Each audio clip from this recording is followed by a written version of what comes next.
Hey everybody, Entyce, I saw you laugh in the bottom of my screen. What's going on? Sorry, Jenny, my bro. Entyce. Yeah. Entyce is Lucy so juicy. That's what I just saw just now. I can't. No. I'm sorry. Very serious business. We started well. All right. We started with a light tone, I guess, but it's gonna get a little bit more controversial as we go. Oh yes. Okay. So hi everybody. Thanks for being here. It's really good to see there's already 13 people in chat. Very exciting. So obviously, I'm very excited for this talk with Entyce. Definitely. I love your work. What did you say? I said likewise. Yes. It's the first time we collaborate, by the way. So fun. Long overdue, but we're doing it, and we're gonna keep doing it. So let's go. Yep. All right. So I'm gonna kind of tell you guys what the structure is gonna be like. We're gonna first let you know how we went vegan, and then we'll go into what veganism is. After that, we'll go into should all vegans get active and why? Our experience with outreach, the words we use, like the terminology in activism, then the conflicts and triggers in outreach / infighting in the movement, and feedback, how to deal with that, what we think about it. And at the end, we'll talk about the direction of the movement, if we think it's going in a good direction or a bad direction, and then a Q&A. So, yeah. Let's go. All right. So, and also we'll try to keep it short, like around 1 hour, 1:30, max 2 hours. Okay. Not 17 hours today. Not 17. Not 17 hours, because we tend to make lives. Vegans tend to make very long lives. Anyways, so Entyce, let us know, how did you go vegan? Yeah, so I would say veganism found my partner and I. We both went vegan together. So 2017, I had a very eye-opening doctor's appointment. Got on the scale, and it wasn't looking good. So kind of was in a little bit of a funk after that appointment. I would say a few weeks after that, we were watching documentaries that day, and we were watching What the Health. And I selected that documentary. It was nothing about vegan, nothing about anything like that. I literally was trying to lose weight. So after that documentary, my whole entire perception of the food system completely changed. So basically, everything that they told us was a lie. There was one animal part in there that kind of stuck out to me. There was a pig on a conveyor belt. They cut the pig's leg, and pus came out of their leg. And what's crazy, the programmed mind, you're still programmed. I saw that, and I kind of felt bad, but what I really felt bad about was my poor food choices, still with the selfish mentality. So, but we didn't stop there. We continued to watch other documentaries, and we watched Food Inc. and Vegucated, both no longer on Netflix, but you can still check those out, like YouTube and online or things like that. Food Inc., like I said, it was just still food driven. And there was a segment of that documentary where they had a cow, and they were lifting the cow up by their legs. And I don't know if they were at the slaughterhouse or the oppression plot. I have no idea. That image and that segment, that was when something shifted in my mind when it came to animals. We ended up shutting that off. We didn't want to see that, and we just shut that off, but we continued to watch on. So we watched Vegucated, and that was probably the documentary that I probably heard the word vegan for the first time, to be honest. It was a documentary. They were following a group of kids around to see how they ate and transitioning to plant-based eating. They were saying vegan, but it was more so about food. So, but at the end of that documentary is when it really, really got dark for me. And my whole entire perception of animals really changed. They took them into an abandoned slaughterhouse, and they were telling them stories. And there was a segment where they switched to an actual slaughterhouse, and someone bolt gunned a pig in the head, and the pig dropped to the floor, and they started shaking and convulsing. And once again, we shut that off. That very moment, we stopped eating flesh. We got rid of the flesh in the house. There was no question. There was no debate. There was no hesitation. We stopped eating flesh. There was still no talks about veganism, though, because I said to Carrie, and I cannot believe that I said these words to her. I was like, yeah, we can change how we eat, but I'm not going to go crazy with it. like worrying about other products and things Well, like that. little did you know. I said those words, Lucy, verbatim. I remember saying that to her, and I cannot believe I said that. So that's how I know there was no thoughts of veganism. There was no thoughts of rejecting the idea that animals are here for me. No thoughts of no longer using and exploiting animals, which is the vegan mindset. We didn't have that. What really changed it fully and completely is when we watched Dairy is Scary. Well, Carrie watched it first. And that's another thing where I keep telling people, stop starting and stopping at the same time. Continue on informing yourself, educating yourself. Stop just stopping with yourself. Like, you have to inform yourself of what's actually going on. So we continue to watch things. She watched Dairy is Scary on her own. I will never forget how she came into the room and she told me about it. And like her face, it was just like it was an eye-opening moment for her. So I ended up watching it alone. I think after like she went to bed or something like that. That is when we said that we were vegan, when we watched Dairy is Scary on YouTube, because we were like, if they're doing this to animals for their breast milk, what else are they doing to them? So we started researching every ingredient, every label. We changed our entire wardrobes. We started looking at our products, and that whole not going to go crazy with it. Like, yeah, that went way out the window. So we started to research about the whole difference of vegan and cruelty-free. Well, at first, we just thought cruelty-free just meant good to go, no animal exploitation. But we learned about you need to look for vegan and cruelty-free, continuing on educating. We were emailing companies all the time because any word that we didn't know, we were like, we need to figure that out because we don't want to be responsible for what's happening to animals. So we made sure that we were, checking everything.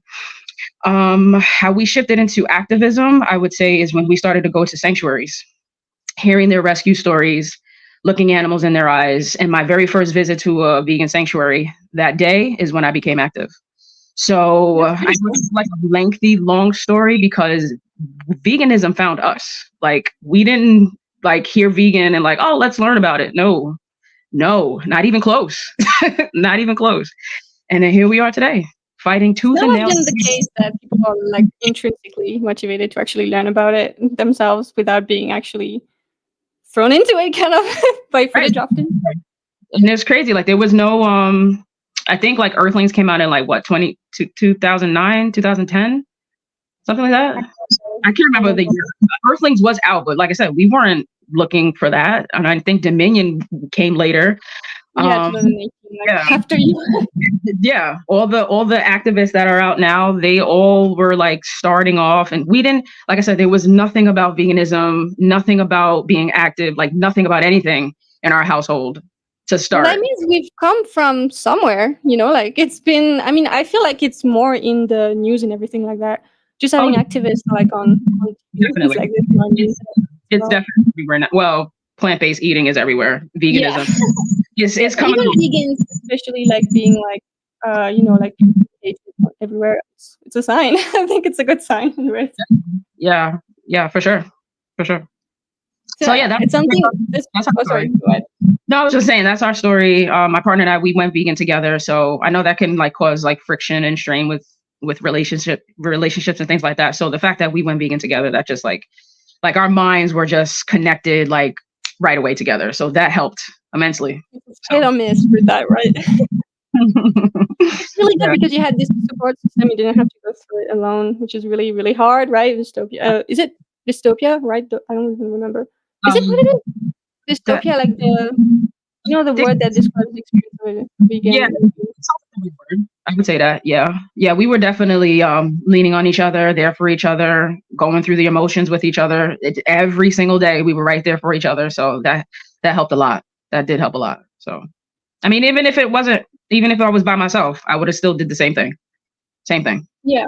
It makes it easier on like, Yeah, for sure. And something that I feel like a lot of people have gone vegan because of footage. And I think, it's obviously the suffering aspect is often what kind of draws us to that, even if veganism is not about suffering at all, it's about only exploitation and use. But, I feel like footage is super freaking important because it makes people connected to the victims of exploitation. And exploitation often is for suffering, obviously.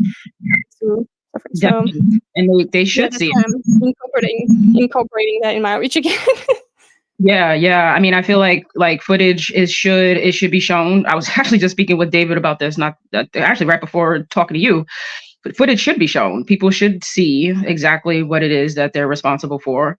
But then that's not, you don't want to just focus on the treatments and the cruelty and the abuse aspect of it. You want to just focus on the use of it. So that footage is to get those things to trigger those light bulbs in there.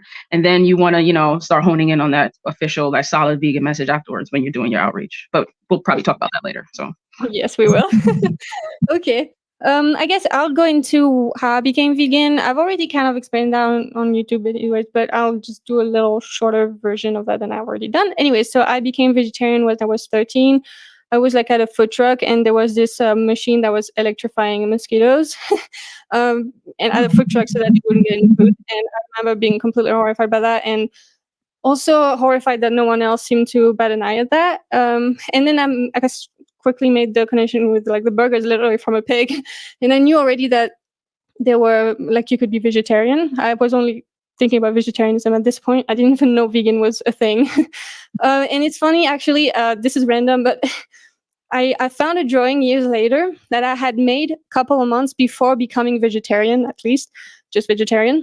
And it was like the type of art you do. You just let yourself do a drawing without knowing what you're gonna draw.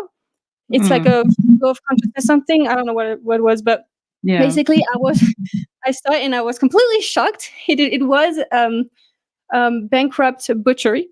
And I was like, whoa, I actually was thinking about it already, but without noticing, like was it subconsciously. So it's probably always like that, we go vegan when it's already been a lot of seeds planted and we were already it was in our head without even being conscious.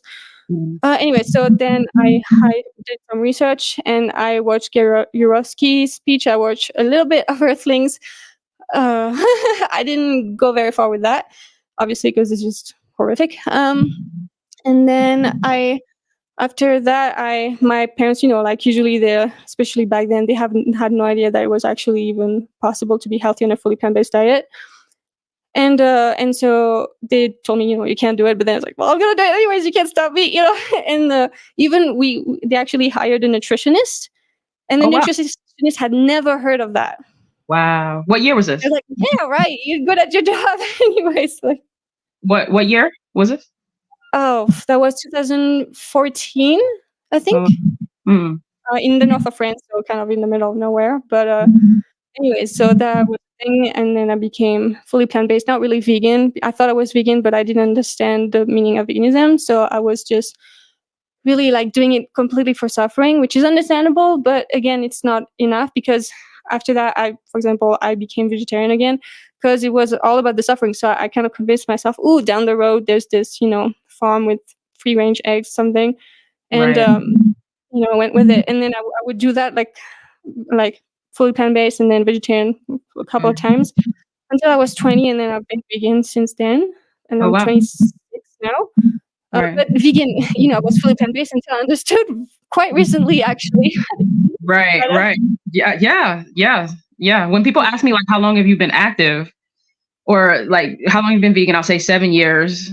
But like, really? And then someone said, how long you been active? I'll say 5. But like, really? Like, do you really thinking about? Are you really vegan? Like, maybe. So, but we learn. All right. When we learn, so. David, David has been a big influence to us both. So, hello everybody. He's changed everything for how I think about everything. Oh, it's a David for sure. Yeah, pretty much. I'd rather be a vegan Karen than an apologetic vegan Malzoan. Well, yeah, okay. Yesterday, we were talking. I had a live yesterday, and we were talking about the term Malzoan. You know the term Malzoan is basically like it's basically non-vegan, but it's not like non-vegan sounds like a neutral position because not being vegan. But Malzoan is like, it's the opposite of that. It's like showing that it's like someone condones animal exploitation and use, abuse, etc. And so we were talking, he actually asked Vegan Animal Defender if like, so is an apologist vegan a Malzoan if they condone it in other people? Is you say you do what you want kind of thing to non-vegans? And I was like, that's very interesting. So I think it's referring to that. Yeah. Interesting. All right. Okay, cool. Yeah. So But that's an interesting, I never heard of anyone saying that something was triggered in their mind because of mosquitoes being zapped. That's a new one. yeah, That's a new I one. guess I was already thinking about that, but that kind of like did, because it was so trivial. It's like we could have ate inside and we wouldn't have to do that. It's like, it's so like, it's only for your convenience. You don't give a shit at all about what the other being is. I mean, sentient Yeah. being is. Interesting. Plant-based yes. Perfectly said. Perfectly said. Plant-based nutrition for 4.5 years, vegan for 6 months. Yeah, I'm gonna read them, the chats, so that people who are listening only can know what's going on. Right. Or if you want to do that as well. Oh, okay, awesome. So I guess we can move on to what veganism is. Okay, Entyce, open the floor. So what's funny is that like I posted this morning on Facebook, define veganism, or maybe it was last night, and I checked the replies today. Oh man, we've got some way to go. We've got some way to go. And these are vegans who are saying these things. Actually, I should probably pull this up as I'm talking. So veganism is defined, you could define it in one sentence. The ethical principle that humans should live without using and exploiting animals. Period. There's no parentheses, there's no brackets, there's no pie charts, no hierarchy, there's no bullets. There's no subjective, this, that, and the third. That's it. That's it. And how it got so far off of that, yeah, I don't know. Actually, I have some ideas, but we can talk about that later. Do you have anything to add, or what do you think? No, really. I mean, I think it's good to explain to people because it took me a little bit to understand why it's a problem to focus on the other definitions. And honestly, yeah. So I just did this, by the way, because someone told me that the sound wasn't good. Let me know if it's better. Anyways, so Okay. the problem with talking about suffering, like, it's understandable that you would want to talk about that because it hits people, right? And it's often what led us to be vegan. Right. And connect to the victims. But the problem is that there are forms of use, animal and non-human animal use and exploitation that do not involve suffering. Right. Like this, for example, backyard eggs. If you source, it's horrible to say that. If you take the hands from like another breeder, for example, or something like that, it wouldn't necessarily be suffering. Right. But seeing them as a resource, and that's why when I post my weekly reminders every Friday, I specifically look for exploitative ways that has nothing to do with food. Like my weekly reminder yesterday when I'm defining veganism, hopefully one day I can stop doing that. But yesterday I posted about lambs that are being used to help children read. Like they take these and they come from an oppression plot, first of all. So they're being forcibly impregnated their mothers, stealing semen from their fathers, and they're forced breeding animals, and they're all going to go to the slaughterhouse. And I'm sure they're definitely not telling the kids that, but they are bringing them to the classroom. No one's being abused. They actually look pretty healthy. They probably have names. No one's being subjective. Yeah, but yeah, I know what you mean. But like when people hear the word abuse, they think about like hitting and like kicking and then like, a physical aspect of it. But the lambs look pretty happy. They were playing around with the kids. One of the lambs were like chewing little pages of the book. So it was a cute little video on the surface, but they're being used. Animals are not teachers. Animals, they're not jobs. They are not there to teach children how to read. That's what the teacher is for. So it's a perfect example of how it has nothing to do with just suffering all the time. It's the use. The use. So I've been saying that like every sentence when I talk to people to drill it in their heads. So, but yeah, so like the definition, when I asked people to define it, people were copying, pasting the Vegan Society's definition. They done totally, they done totally first of all, the definition, the regular definition was jacked up, and then they started adding environment and humans into that, like that. So yeah, someone copy and paste that into the response, and people who like follow, like they've been following me forever. Well, not forever, but it's just like how I just don't understand. And I was very concerned of the things people talk about, cruelty, plant-based diets. And it's like, I mean, plant-based diets, yeah, I get it, but because it's part of it, right? But I think it's important when you're talking about the fact that this is part of being a vegan, you know, you have to be a fully plant-based diet. Like you're just saying that afterward that it's not only that, of course. And also, like, yeah, I think it's great to just highlight as much as possible the aspects of exploitation that are, like you said, not diet, so that we can counterbalance this thing. Right.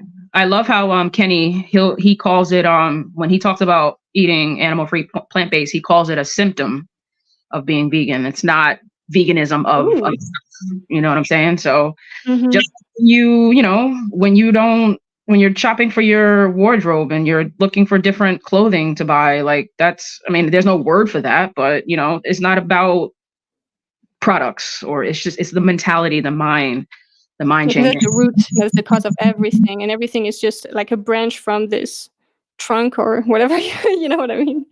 David wrote in there in the chat, if you can see that, the exact, so when they use feathers. Yeah, so people think that just because a feather's on the ground, they could pick it up and, you know, make some jewelry with it, some dangly little earrings, some sort of like dream catcher, you know. Feather doesn't belong to you. It's not for you to use. It's not for you to use. Yeah, and something that can be also helpful for people to understand, because this one also, it took me a little bit to understand this one, because it's not intuitive. But the problem is that also, like, all the, like, for example, the feather industry, there is a freaking industry that actually uses birds for their feathers, and it's been happening forever. And the starting point of that was someone picking up a feather and be like, oh, this is pretty, and it's like, well, other people want that, so maybe I can make a business out of it. You know what I mean?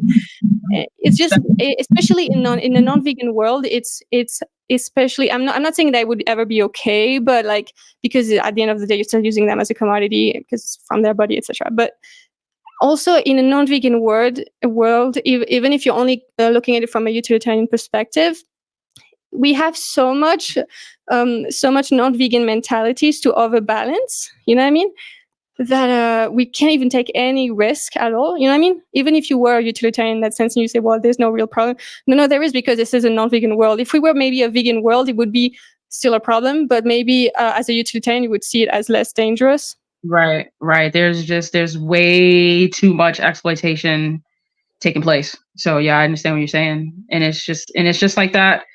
It just, like you said, it perpetuates that cycle that they're here for us.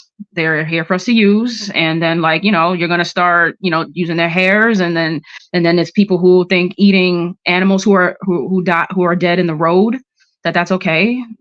You're looking at them as something that's here for you. That's the oppressor mentality that we're trying to get rid of that.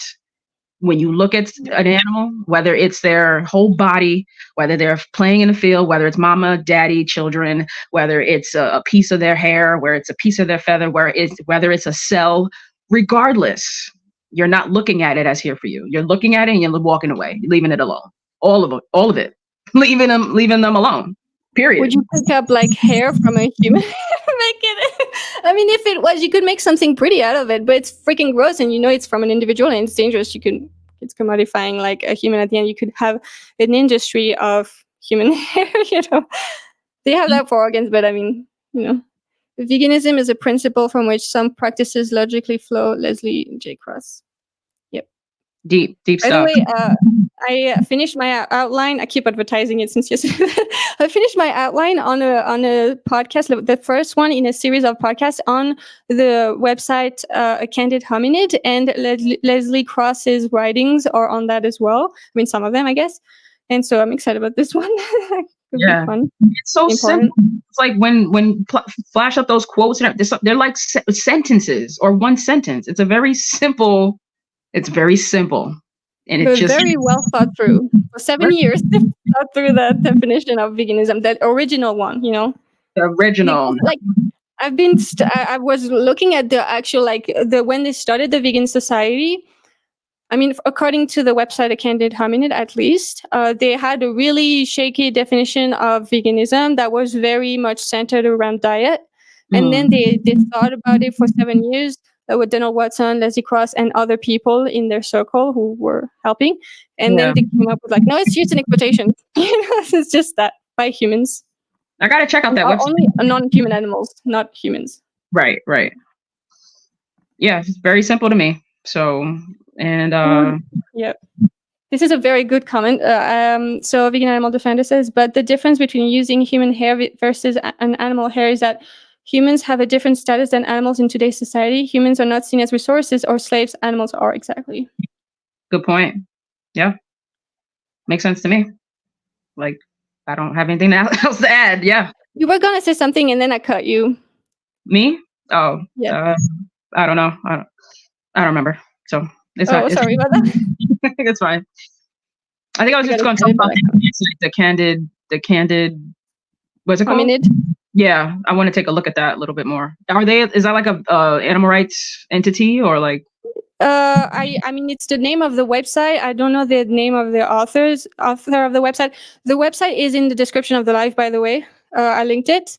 So if you want to, you should definitely take a look at that. I think it's really good. And I will make a series of podcasts on it because it's just too good. I don't agree with everything he says, but he or she, I don't know. Right. Okay. Take a look. Or they, whatever.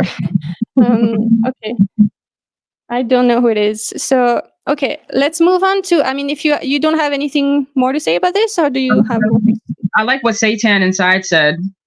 The definition of, yeah, they're right. The definition of veganism on Google is awful.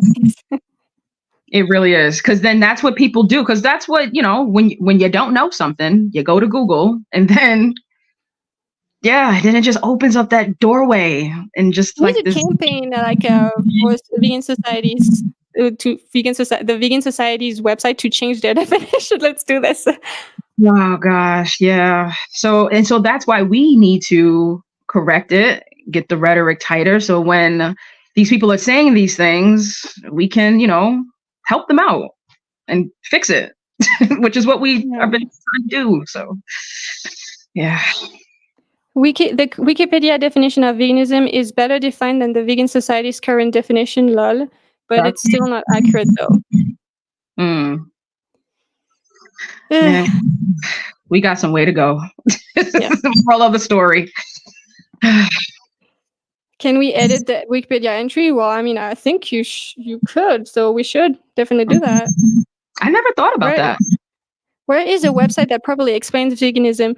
I guess the website we just talked about, A Candid Hominid, he talks about the original definition, and he also talks about the history of the definition. So there's also like a mix of stuff that I don't think is good, but it's about the history, so it's gonna be, a bunch of stuff. But I think you should check that out if you're interested in that. All right, I think we should move on to, should all vegans get active and why? Entyce?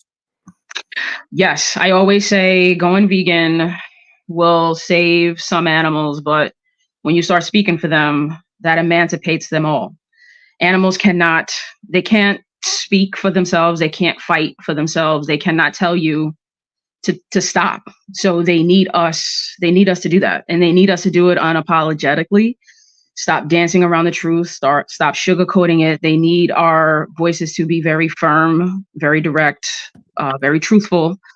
Because how is anyone going to know that this is taking place if we just go vegan and that's it? We're just silent vegans. How is that freeing anyone? How is that saving anyone? And people think that like being active, that means that like you gotta, I don't know, shout at people and get arrested and use bullhorns and all that stuff. But like that's not what it means. First of all, inform yourself and educate yourself on what veganism is so you can know how to properly advocate. And then you can do activism in your own way.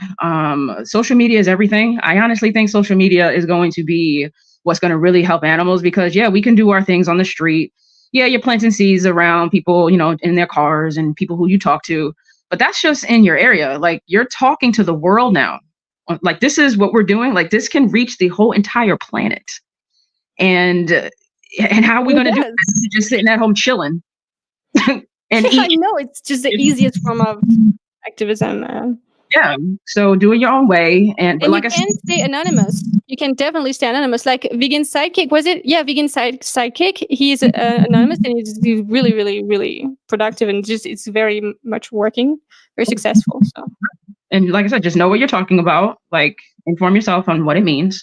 So when you're advocating, you're doing it effectively and correctly. and go about it in your own way. And like, And also, like, I think it's important to just like remember that, I mean, I still like, there's sometimes where I'm really not happy about my performance and I feel like, oh, I didn't say it right. You're gonna make mistakes, of course. It's important to always educate ourselves forever, pretty much. But like, you're gonna have embarrassing moments and you're gonna have like just moments where you're like, oh, maybe I should stop because it's hard or something. But yeah, even if you make mistakes, you can always be a stronger activist from that if you look at it the right way.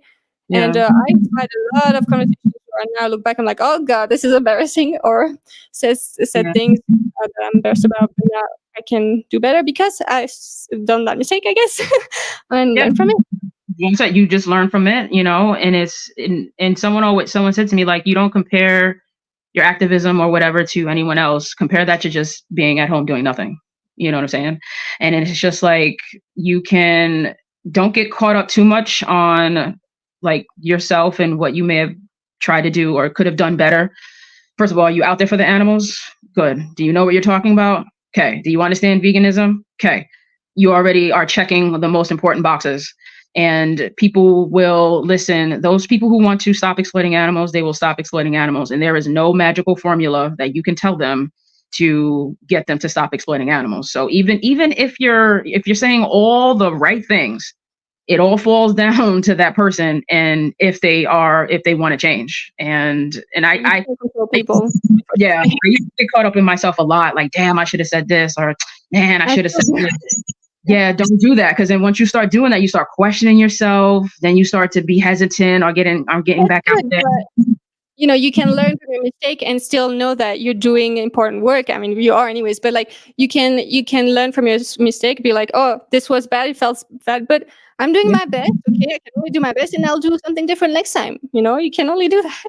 yeah. And like this past event, the cube that I had great conversations, and there was one person, and I was having the same type of new rhetoric that I use now with all the same people, but one person was with his two kids, and I think he was just on a defense mode just from that, and it did not go well with the other people.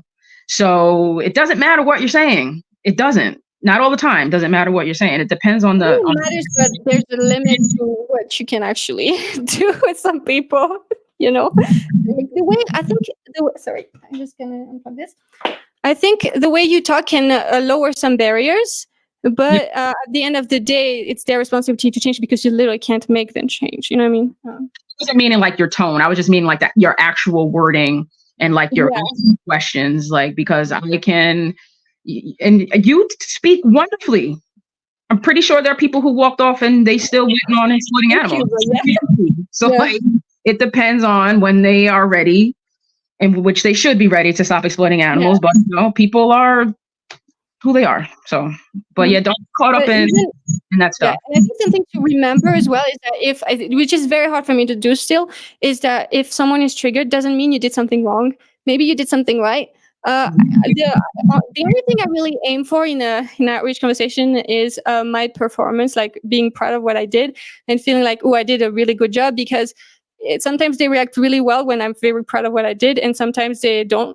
But even if they don't, it's like, I know I did a good job. That's not me. I know I did the maximum I can personally do right now. So Right. And we have to do something. So, moral of the story, yes, all vegans should be active. yes.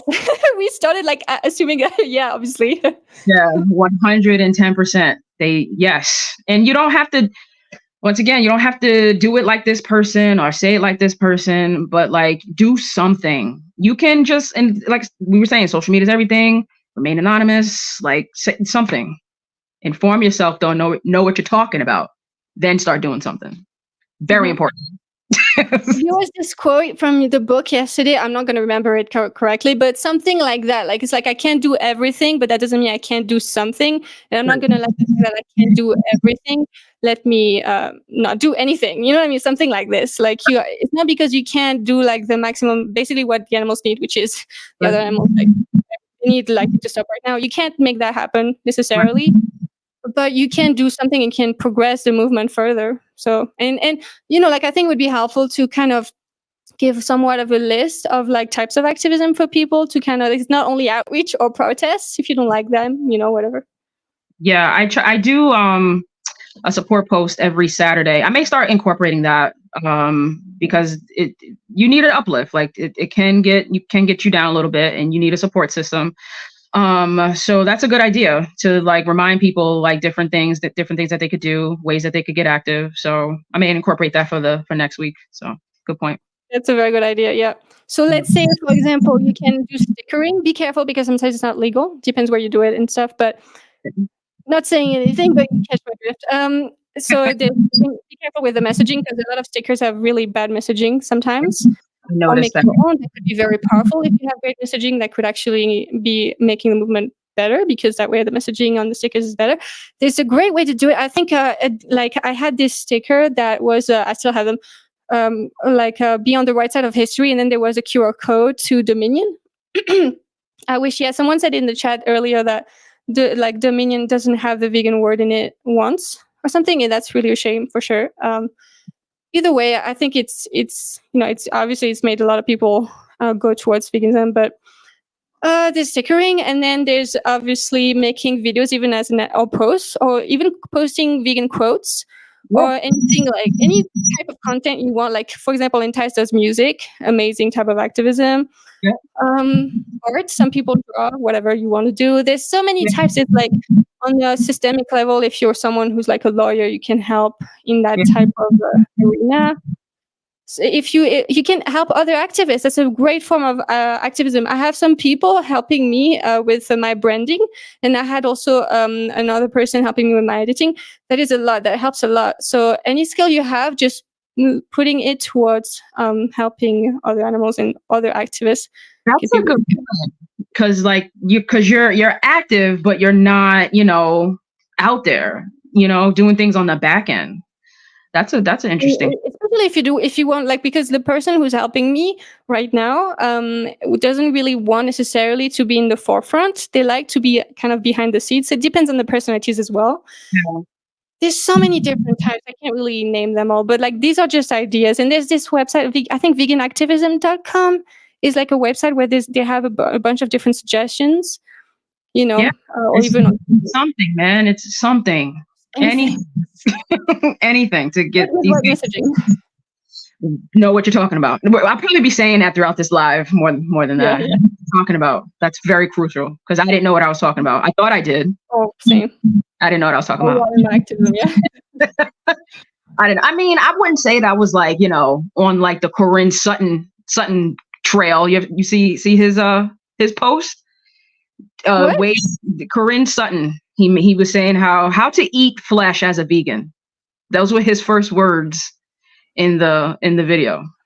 So I wasn't on some weirdness like that, but I could have stood for some tightening up of my rhetoric years ago. And I just, last year I organized a Vegan Earth Day March, for Christ's sake. I really love the organizers and they were really amazing, but I think that's problematic messaging. And I did that like a year ago. So we changed. We changed that. Yeah. When I first got online, I was talking about health and the environment a lot. And we didn't mention why that's a problem. Do you want to explain? Why that's a problem? Mm-hmm. Well, that has absolutely nothing to do with animal exploitation and animal use. Like that's just, once again, like a symptom of it. So for focusing on the diet aspect, focusing on the environment, there's nothing to do with horse racing. There's nothing to do with animals in testing labs. That has nothing to do with getting the whole entire world to understand that animals are not here for us. And once you start talking about that, it's a selfish message. People are just going to be drawn to that. And they're going to, worry about what they're eating.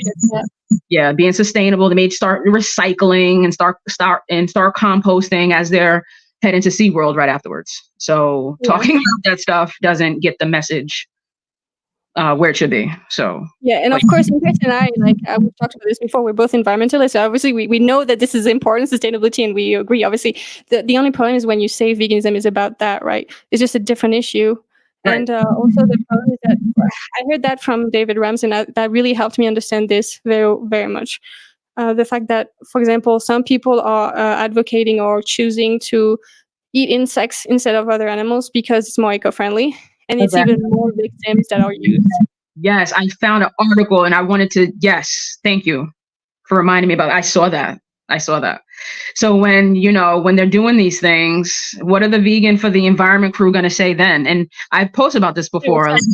They're finding better ways to exploit animals with little to no touches to the environment. And you spent 20, 50 years talking about this. So now we're in a world where animal exploitation is still happening, same amount of numbers, but it's better. What are you going to talk about then?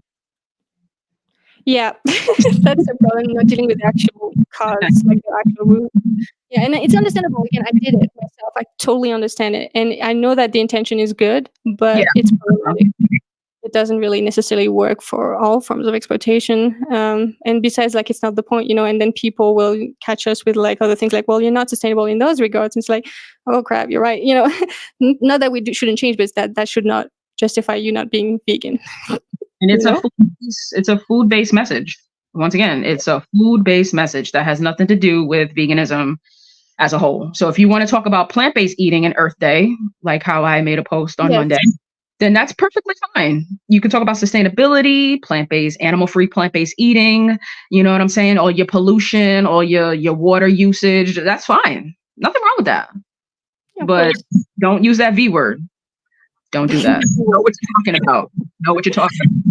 When it comes to the health message, obviously, like, you can be on a fully plant-based diet and a vegan, obviously, and be really unhealthy because you're not having a good diet.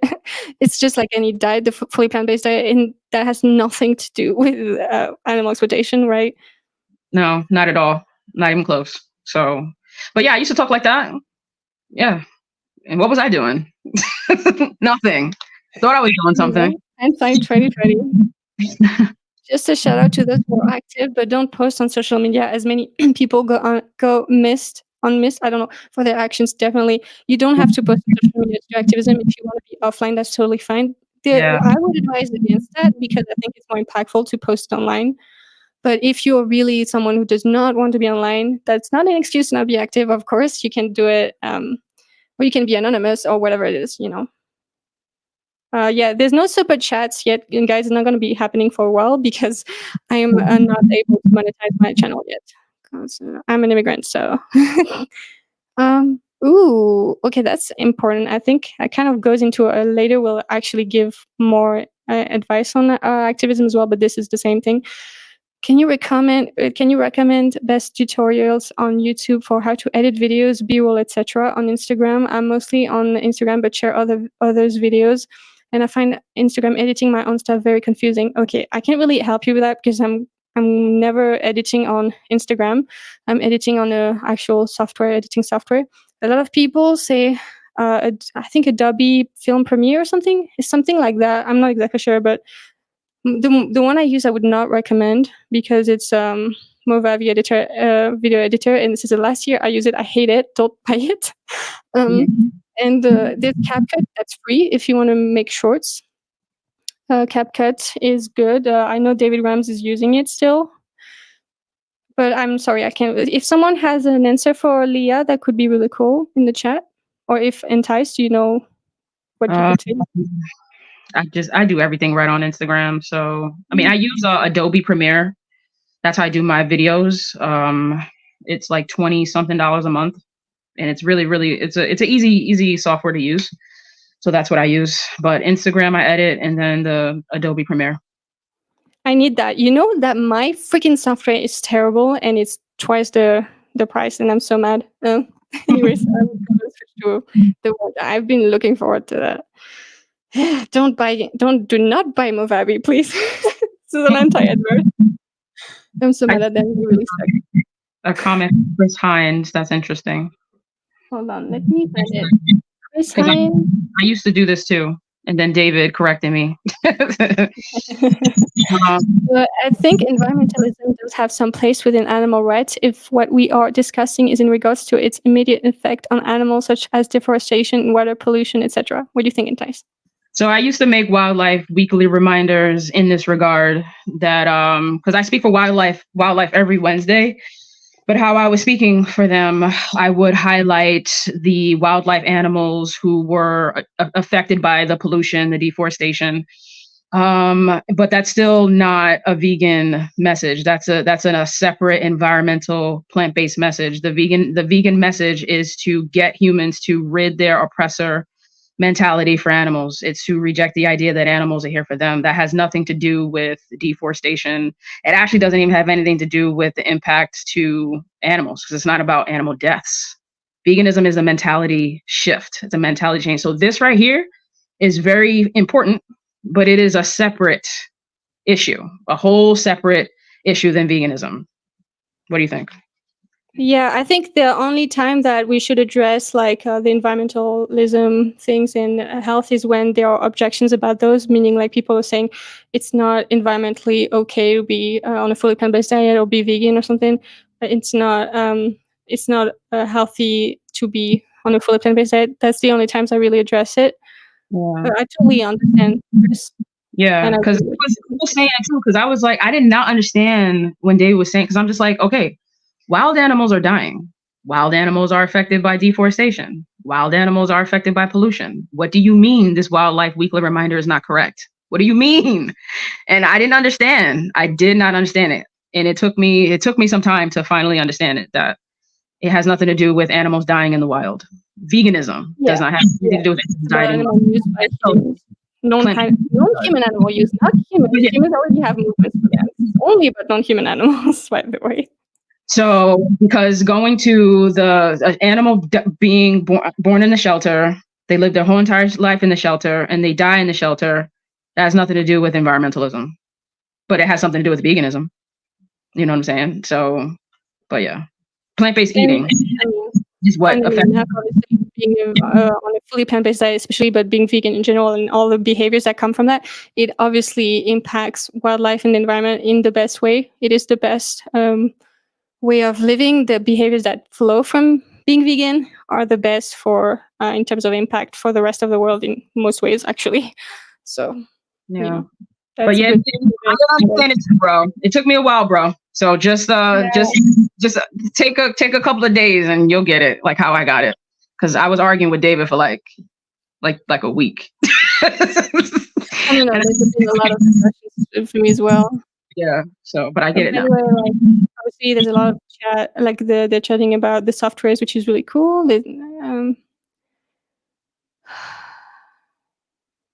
All right. So I guess we've. Oh yeah, I wanted to say as well. Oh yeah. Okay. So when we're talking, I was taking notes because it popped into my mind that it's an interesting thing in terms of activism, because this is one of the only movements where the victims are not the ones speaking up for themselves, but they are actually the people who used to be their oppressors are speaking up for them. Very well dynamic. So obviously, it also shows the numbers of activists we have, and obviously the number of people who are not the oppressor anymore, meaning vegans. Yeah. And so it's very dynamic, and I think it's much easier to actually have intrinsic motivation when you are the victim, obviously, because you're suffering. So you need it remedied right now. But when you're not, actually, we would be more comfortable if we weren't activists, because it's uncomfortable to do activism. It's kind of like sometimes you have to kick yourself in the butt to actually motivate yourself and put yourself back into the victim's position, because it's just not your position. You know, it's very easy to forget about. Right. Actually integrated. Like you can train yourself to, not be in their shoes anymore. So you have to be very careful. Yeah, I think that because we say that to non-vegans who we talk to, put yourself in the animal's position. So, okay, so now that we've done that, now we're vegan. So now we need to re-put ourselves back in the animal's position. Like, do you want people to just wait? When you want 20,000 people screaming on the rooftops to help you? If you were in their position, like if your family, if all of you were being used and exploited, wouldn't you want people to do what we're doing right now for you and speak for you? So you also got to think about it like that, because it is hard when you're not, or not hard, but it is different when you're not the pig in the gas chamber, when you're not the one having your that's right, but in comparison, of course, but I get what you mean. Yeah. So yeah, when you're not being kidnapped from your natural habitat, when you're not having your skins ripped off of you, it's easy to just, be at home chilling. Oh, I'm going to go to that cube. Yeah, I'll probably go. Yeah, I'll probably post today. I don't know. I'm not sure. Yeah, I might put a sticker on something. I don't know. Yeah, it's easy to do that when it's not you.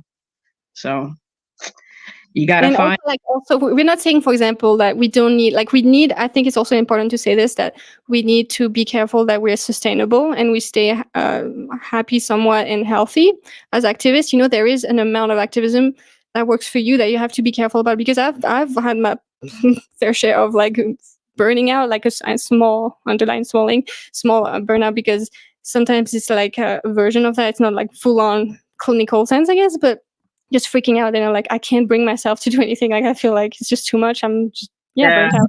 right. So That's be what I careful. do. You have to take Yeah, care of your needs.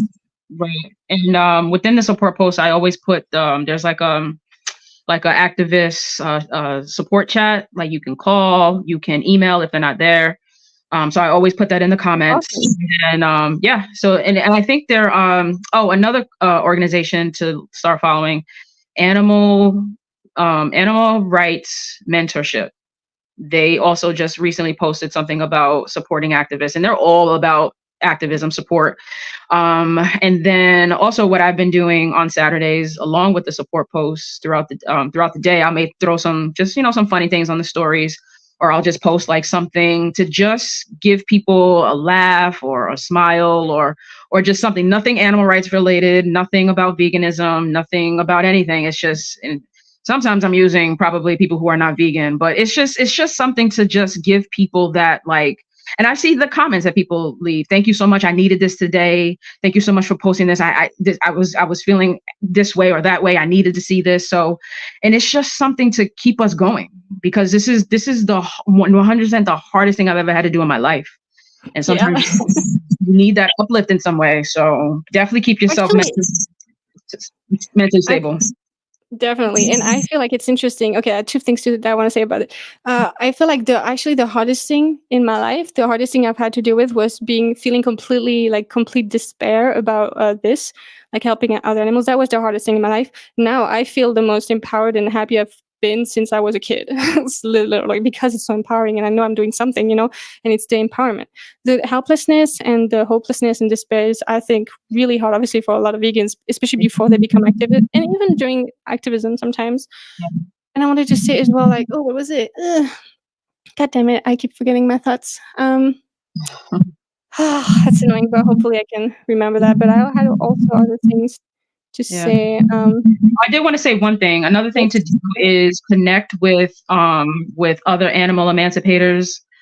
And if you want to do your veg fest and your potlucks, okay, fine. But I'm talking about people, boots on the ground, people who are fighting. Connect with those people, because they could help you find confidence that you never thought you had. They can help you like become empowered and inspired to become active, and you never thought that you could do that. Like I used to, and it's probably hard to see, I don't know, but I used to, I guess I still am a little bit very shy person. My confidence, I struggle with that. So Surprising. with, so connecting with certain people, and speaking to them, and especially if they're like fire activists, man, that can change a lot for you too. So start connecting with some people, look at some groups maybe on Facebook, on Instagram. And like I said, I'm not talking about the people who, they're like having tea all the time. I mean, you can do that if you want to be social. There's nothing wrong with a potluck here or a veg fest here to, connect with people. But if you want to get active, you need people who are, boots on the ground and like really, really in these trenches. And I know I don't mean that literally. I just mean that, they're actually doing something for the animals. So connect with those people, and also make sure they know what they're talking about. So Yeah. And I definitely agree. I think that also, like, as an activist yourself, I think it can be very helpful to attend or organize social events that are vegan events, so that you can inspire other non-active vegans, and even like vegans in general. I think it's good to have just these social events, as a community, because we are a social species, obviously. Okay, I remembered my thing. So what you said earlier about like having like breaks from being into the vegan bubble, it reminded me of something that actually Vegan Power Lab said in our live. It was really cool. I thought it was that it's not taking like, it's not veganism that's kind of like where like draining us. It's non-veganism. So basically, you know what I mean. It's not like the fact that, like, you know what I mean. Like if you're switching that, it kind of makes sense, because it's like, it's not the fact that there are people like who want animals to be free that's draining us. It's the fact that there's so many people who don't want that. Oh, it's both. Oh. Oh, you mean in the movement because of like the problems? Yeah, I get that. Drain me more than non-vegans, to be honest. If you really want me to be honest, they drain me. Yeah, but the person is not veganism, not the actual right thing, right? I got what you're It's saying. not, like, they're not actually holding the vegan stance, for example. It's not really the vegan thing that's the problem. You know what I mean? I think that can be a nice little switch of perception. Yeah, gotcha. Good point, though. Okay, I wanted to say as well this. I'm terrible at doing outreach. I get anxious and with add my emotions all over the place. What else do you think would be as impactful as doing outreach? Okay, just want to say before we get into that I am a person who is. I was always shy. And I'm very sensitive, etc. And before I do outreach, I always feel like I'm going to shit my pants. So literally, like, you would not believe the amount of outreachers that are very anxious, socially anxious, and it's very hard for them to, if they have to kick themselves out of the house. I have to kick myself out of the house. So I was terrible at doing outreach, and sometimes I do not post some videos because I lost my temper. So it's not like we're always perfect at it. You know, we also show you the things that are the best because we want non-vegans to be like really impressed or whatever, you know, things like that. But it's not necessarily like, even if you think that you wouldn't be good, it's not necessarily the case. And also, of course, if you don't want to do outreach, that's okay too. As we've mentioned, you can do, especially content creating, I think is very impactful. Yeah, it's not always, you don't always have to be on the street. You don't. Or even, you don't even have to really talk to anybody. Like, I mean, that's great that you do that, but like you said, content creation, creating a really solid post about something, like that can get you thousands, tens of thousands of people viewing that, and then the comments, and then the algorithm boosts, and then it can just keep spreading like wildfire. So if you feel that outreach is not like for you, like we were saying earlier, many different things that you can shift to doing. But if you do want to do outreach, I would start to see if there are any like organizations in your area. If We the Free is in there, I would say AV, but some of their like structure and their protocols are not, they could stand to be a little bit better, even the Save movement and things like that. So these are like the organizations that are out now that can help you with being active and doing outreach with other people. But sometimes these organizations are, they need work too. So yeah, this is like, I have this, you know, we've talked about this. Like I'm an organizer for We the Free, and I don't agree with everything they say. But the thing is, like, it's important as well to have group activism because of especially new vegans and to get people to get active. I think it's important in that sense, but it's kind of like you got to sometimes modify it a little bit to make it good, you know? Create that natural people, like just being around them, you know, just you being in that vicinity, and they could work on their rhetoric later on, but just being in that vicinity, seeing the people, hearing the conversations, and just being in that atmosphere, even with you not even saying anything, just holding a screen or something like that, that can help find your voice and find your confidence too. So yeah. I think it's also having this like, okay, we're gonna go that point. Like, you can't procrastinate because you signed up for it kind of thing. It's kind of holding you accountable to actually doing activism, especially in the beginning. It's much easier to start within a group than alone. yeah. Yeah. So Ooh, what's your issues with anything with the free? Okay, I wanted to say something about with the free. I don't like that they focus so much on the suffering thing. I wish that they would actually define veganism and stuff. Right. And I'm an organizer. I'm still with them. You know, I'm not saying that like, you know, they're terrible. I just wish their questions and their structure and the way they outreach, what, like you said, less focus on like the suffering and the cruelty and the food system, and more on animal use and animal exploitation, and that being the drivers of the rhetoric, but because it's not right now. So. And that's my main issue with them. I mean, but like all in all, they're an animal rights organization. People know, like, their message will spread to the world. Like, I just wish their message, just like how I held myself accountable and I got that rhetoric tighter, I just wish that these organizations start doing that. Not just AV, We the Free, everybody who does outreach, Joey, Ed, Mel and Steve, like David Rams, like everybody on the street, they're not honing in. And this is not to knock, and listen, can already hear it now and see. Now, this is not to knock and like, try to bash people. People just need to, just because of people who they are, you could have your following, you could be the leaders of this movement, but if you're not getting it right, you're not getting it right. And the outreachers of today, regardless of who's doing it, from the well-known to the unknown, they're not getting it right. Their message is not right. It's just what feedback, it's only going to make stronger, like really discussing these things. And you don't have to obviously accept feedback if you don't agree with it, but we have to discuss these things, and we have to just strive to be, obviously, like, if we don't accept criticism, we'll never get better. You know what I mean? Like, it's only meant to build us up. It's not meant to be a personal attack. Like, we love that they're dedicated activists. And they inspire me.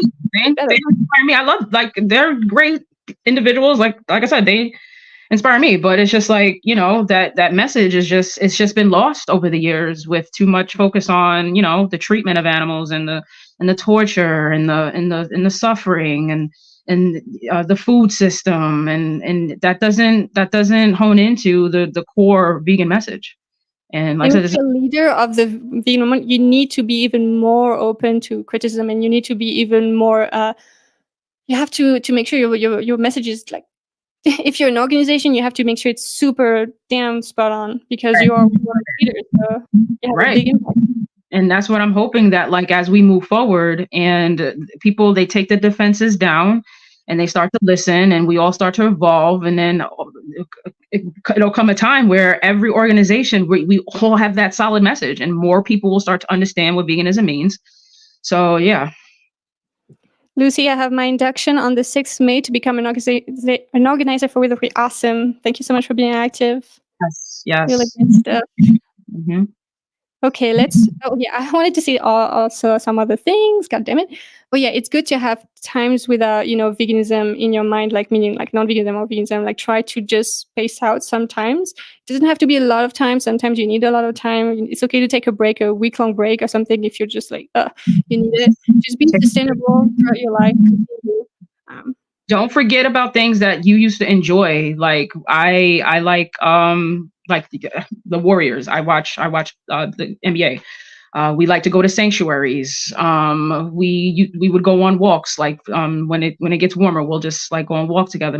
And my partner and I, my girlfriend, she's everything for me. Like she keeps everything stable and steady. Like if it is not for her, none of this happens. So we do everything. So we like cook together. Yeah.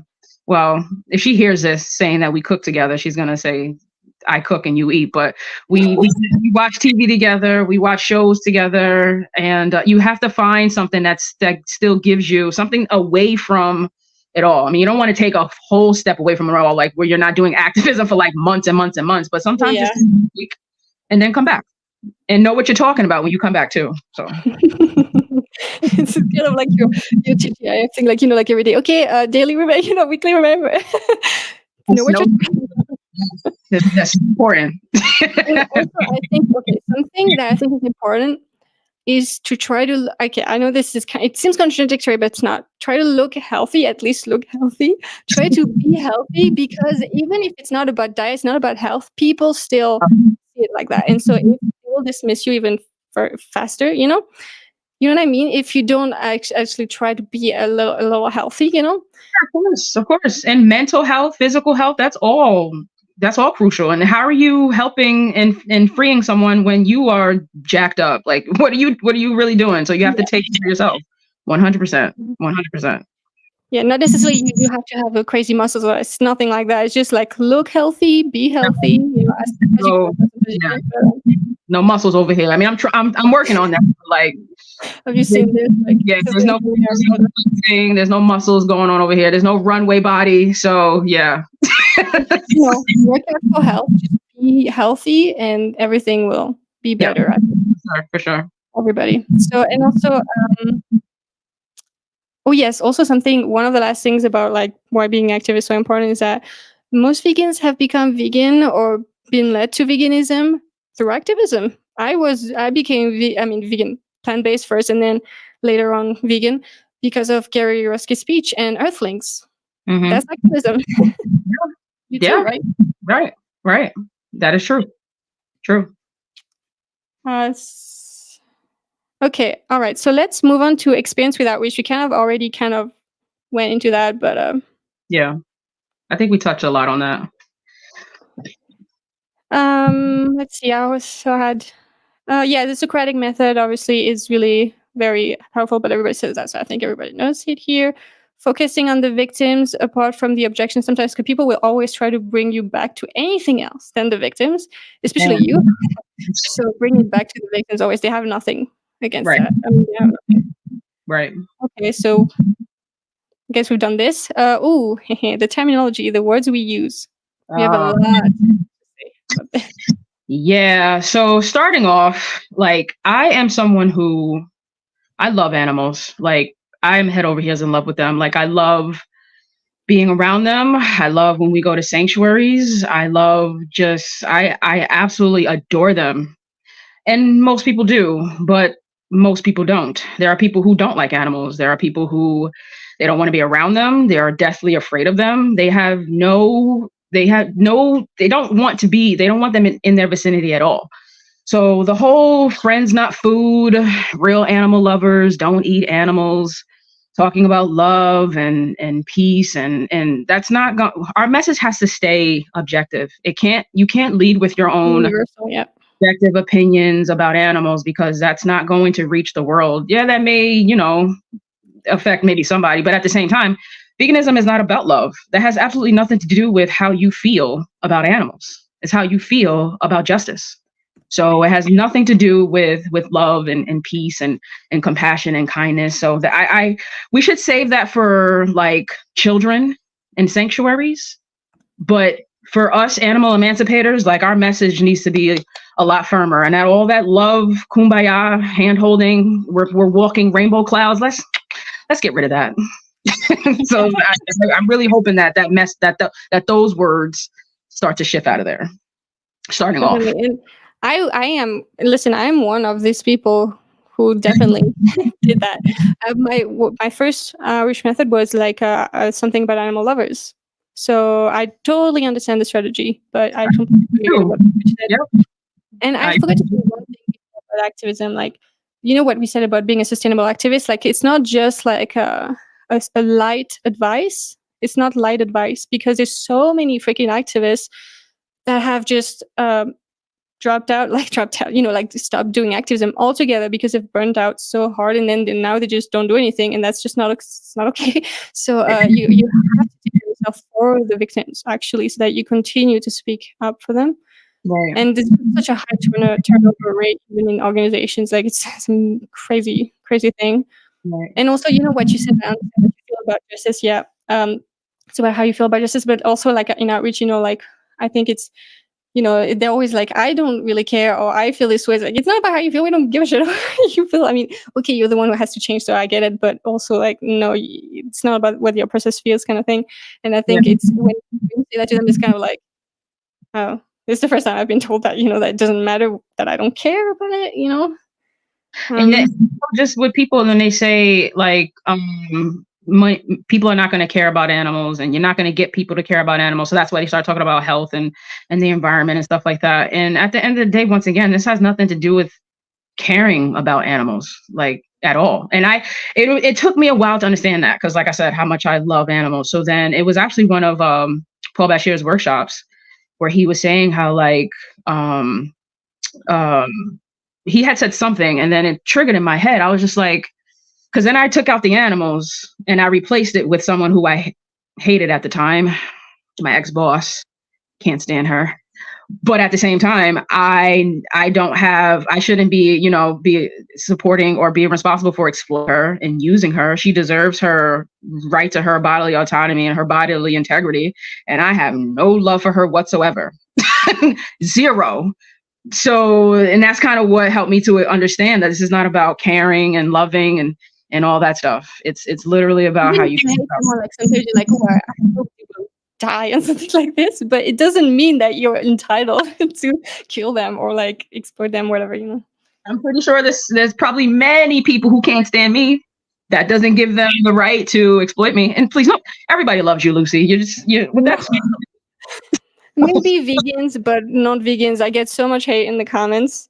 No, I feel you. Probably more than me, but But yeah, that doesn't give them nobody has the right to treat somebody or try to do something to somebody based off of how they feel about them, good or bad. Like it doesn't have anything to do with that. Like it's what's right and wrong. You know what I'm saying? It's like these people who only treat women respectfully when they're pretty because they feel good about them. Right. And when you incorporate it like this, everybody seems to get it. But then, with the animals, everybody, it's all these lines are blurred. So our language is super powerful, super, super, super powerful, man. And then like thing as well. Right. And what we were saying before with the cruelty and the abuse, like it's like you have to, I mean, yes, it is cruel, it is abusive, but you have to understand this is about using animals. And I'm gonna do not always like that, yeah. Yeah. So because people it's subjective as well, what's cruel or not, Someone could be like, well, this is the right use for them, so it's not abuse, for example. Right. I've had that. Yeah. But also, like, I find, to me, one of the most powerful way to actually do advocacy is to compare, like, to actually replace the non-human animals with humans in the same situation of oppression. People seems to get real fast when, with slavery or with sexism, anything like that. Right. And what I along with that, what I've been starting to do is replace the victims with themselves. Instead of just like a general humanized statement, how would you feel if it was your vagina being touched and manipulated and violated? Sorry for the wording, but like, how would you feel? And if it were your babies, being ripped from you, how would you feel about that? And so it touches a little bit deeper when you make it them instead of like a general humanized statement. So, I mean, you could do both. Yeah. Once you start putting them in there, it gets a little darker.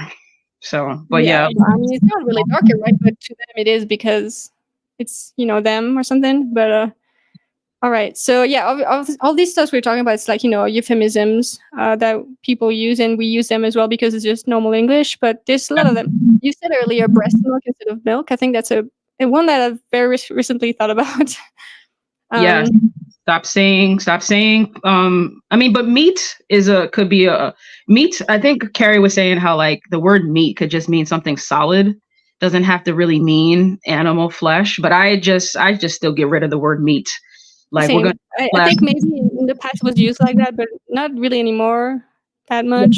And then when people hear that, they're not, when I speak to people, I want people to see the individual. Like I want you to see the mother, the father, the son, the daughter, the sister, the best friend. I want you to see the person who you are exploiting. So we're not going to say meat and bacon and down and leather. We're going to say flesh. We are going to say skins and hairs and feathers and breast milk. Okay, we're going to call them who they are. So you can be very clear who you are exploiting. Very clear. Mm-hmm, definitely. Meat can also be plant-based meat, like coconut meat. Yeah, in that sense, I don't have an issue with that. Right. But when true. I mean, saying it in here, like when we're talking about, that's fine. But like if I'm talking to somebody, we're gonna say flesh. You are going to see them and not a product. Yeah. So like you said already, flesh and secretions, enslaved instead of farmed. I think this one is very powerful. Euphemism. Don't even. I could probably say with confidence that I never use the word farmer or farming. I've been calling them oppressors and oppressing since the beginning. Oh, that rhymed. Yeah, gotta rewind. So enslavement. Yeah, they're not being farmed. That's a euphemism. Correct. Yeah, big one. Big one. What else? Yeah. And actually, in the beginning, it was farm animals, and then my progression was farmed, and I was like, no, actually, it's still not good enough. It's enslaved. Yeah, they're enslaved. Yes, oppression, exploited. Oh, and the words. Well, these are oppressor. They use these words, but like harvest and process. Oh. What do you mean, murder? That's what you mean? Oh, not yeah. So when people come up to me and they're using these words, we're gonna shift that. They're not being harvest. Like they're not squash. They're not lettuce. What do you think about the word? Yeah, I know. What do you think about the word meat eater? I cannot stand that word or however you write it. Cannot stand it. They need to stop. Know what you're talking about. Stop using that word right now. Get it out of your vocab. Anyone in the chats, if you're doing that, sorry, but stop saying that. We're not trying to talk to meat eaters. We're trying to talk to animal exploiters. So when you say the word meat eater, you just totally got rid of vegetarians. So now you're not even talking to vegetarians. Like you just totally got them out of your outreach. And this is not about people putting animals in their mouths. There's the people putting animals in their heads that they're here as resources. So meat eater is not going to cut it. So stop saying fully plant-based people who do for health is exploiting other animals in other ways that are not anything to do. I don't have anything to do with diet. Yeah, I can't. Oh my gosh. Yeah, meat eater, carnism, like carny, to do with a food-based language. Stop saying that. Just stop saying that, and stop using it as your what do? They use it as their what do you call it? Clickbaits. Stop putting meat eater in like cat blocks for people to click on that. Like, stop doing that. Sorry, I don't mean to get about it, but stop doing that. I get it. So instead of doing that, you say non-vegan or Malzoan. It's more popularized. We're trying to popularize the term Malzoan, which is, the person who supports animal exploitation use. There's actually that's a real word, but it's not popularized yet, but we're trying to. Yeah, and it's like I said, it just keeps it food focused. Or like people who say veggies, veg people kind of taking vegetarians as vegans, like in the same group as vegans. They're non-vegan, so exploitation. Yeah, no. Yeah. What other words can you think of? Okay. This one actually I learned from my husband. He used to be really triggered when I said animals instead of other animals or non-human animals, because like we are animals. In some contexts, it makes sense to say animals because you're talking about non-human animals and humans. For example, animals are sentient. We are animals, we're sentient as well, so that makes sense. But when you're only referring to other non-human animals, basically, you're saying, I think it's important to say either other animals that are not human or non-human animals, because if you say animals, it's like, people don't even know we're freaking animals. It's like the difference between a human and other animals is in an arbitrary line between us and the rest of an animal kingdom, and that's really a problem mentally. What do you think about that? Somebody, I cannot remember what word they use, because I still say non-human animals, and then they said you should say this instead. I can't remember what this is, and it was something even more impactful than non-human animals. I can't remember what they said though. I'm not super a fan of non-human animals because it's kind of like heavy, and it's still like, I don't know. But I like other animals the best, but sometimes it doesn't really work. But we'll talk about it. Like if you guys have more ideas on this, let us know. Yeah, I mean, I don't think non-human animals is bad. I don't think that. Yeah, it's just that the problem is that it's a little bit like humans and the rest of animals. It's just not like, you know what I mean? Like I know it's kind of. Yeah, I see what you're saying. Like semantics, but it's like still like humans are this category and the rest of the animal kingdom. But you need to refer to the rest of the animal kingdom sometimes because these are the ones we're exploiting. So, I mean, I think just saying animals, people don't even. I mean, most people don't think about humans. You can just say animals, and but that's a problem because like they say animals are like this when we are animals, and I think it's helpful to put ourselves in like the group of like we are animals and they're just our fellow animals. I see what you're saying. Yeah, that makes sense. Okay, so what do we say, Lucy?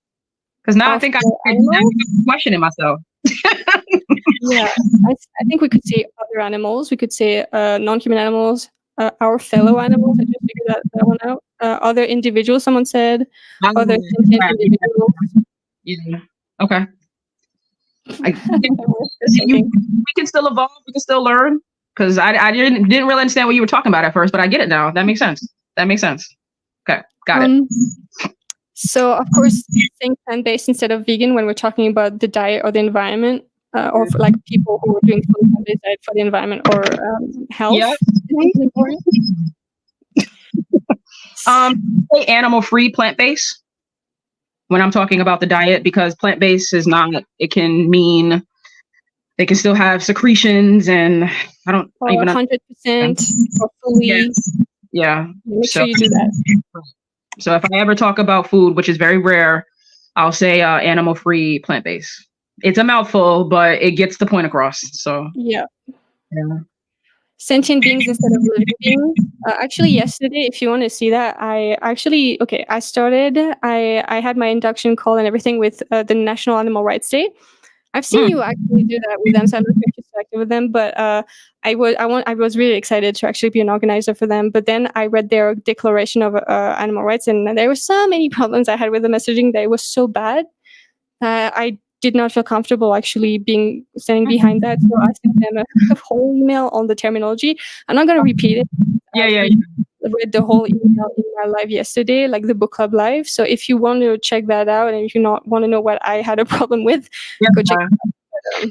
And this is what I'm talking. I'm so glad that you have the confidence, because this is what I was just talking about. Like organizations, even if it's, people who we've been following, our friends and sanctuaries, if there's people who their language, they're not getting it right, don't be afraid to say something. And I'm so glad that you did, because National Animal Rights Day, I feel like if there's someone that should know and have that from A to Z perfect, the rhetoric, it should be them. Yeah. So don't be scared, to just contact people and contact organizations and just let them know what you think. And I sent them an email, and they were gracious about it. They were like, "Thank you for letting us know." The organizer that was like the coordinator told me that she sent it to the other people who were higher.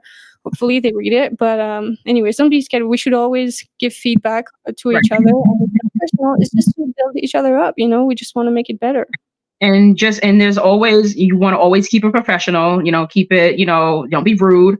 Don't point fingers and say, you better get it right, like how I'm doing right now. I'm just being funny. That's not how I talk to people. But you want to make sure you're coming from a good place and from a respectable place, and you don't want to be rude or mean or nasty to people. But there are people that are still probably going to take you like that.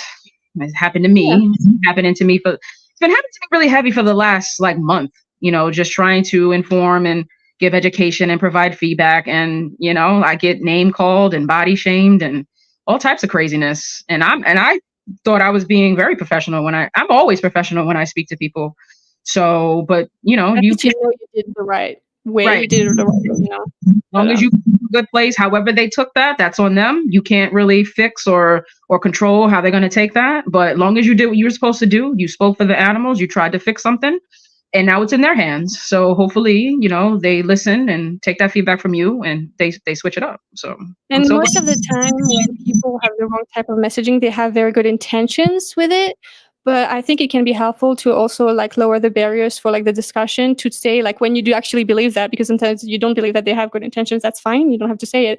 But if you believe that they have good intentions, just like I did with Nord, I said I totally think your intentions are totally on spot on, and I love the idea of your events. Just compliment them where you actually believe they're doing great work, because it's hard to be an activist, and it's good to just let people know that they're doing a great job where you think they're doing a great job, and then give feedback in a respectful way where you don't agree.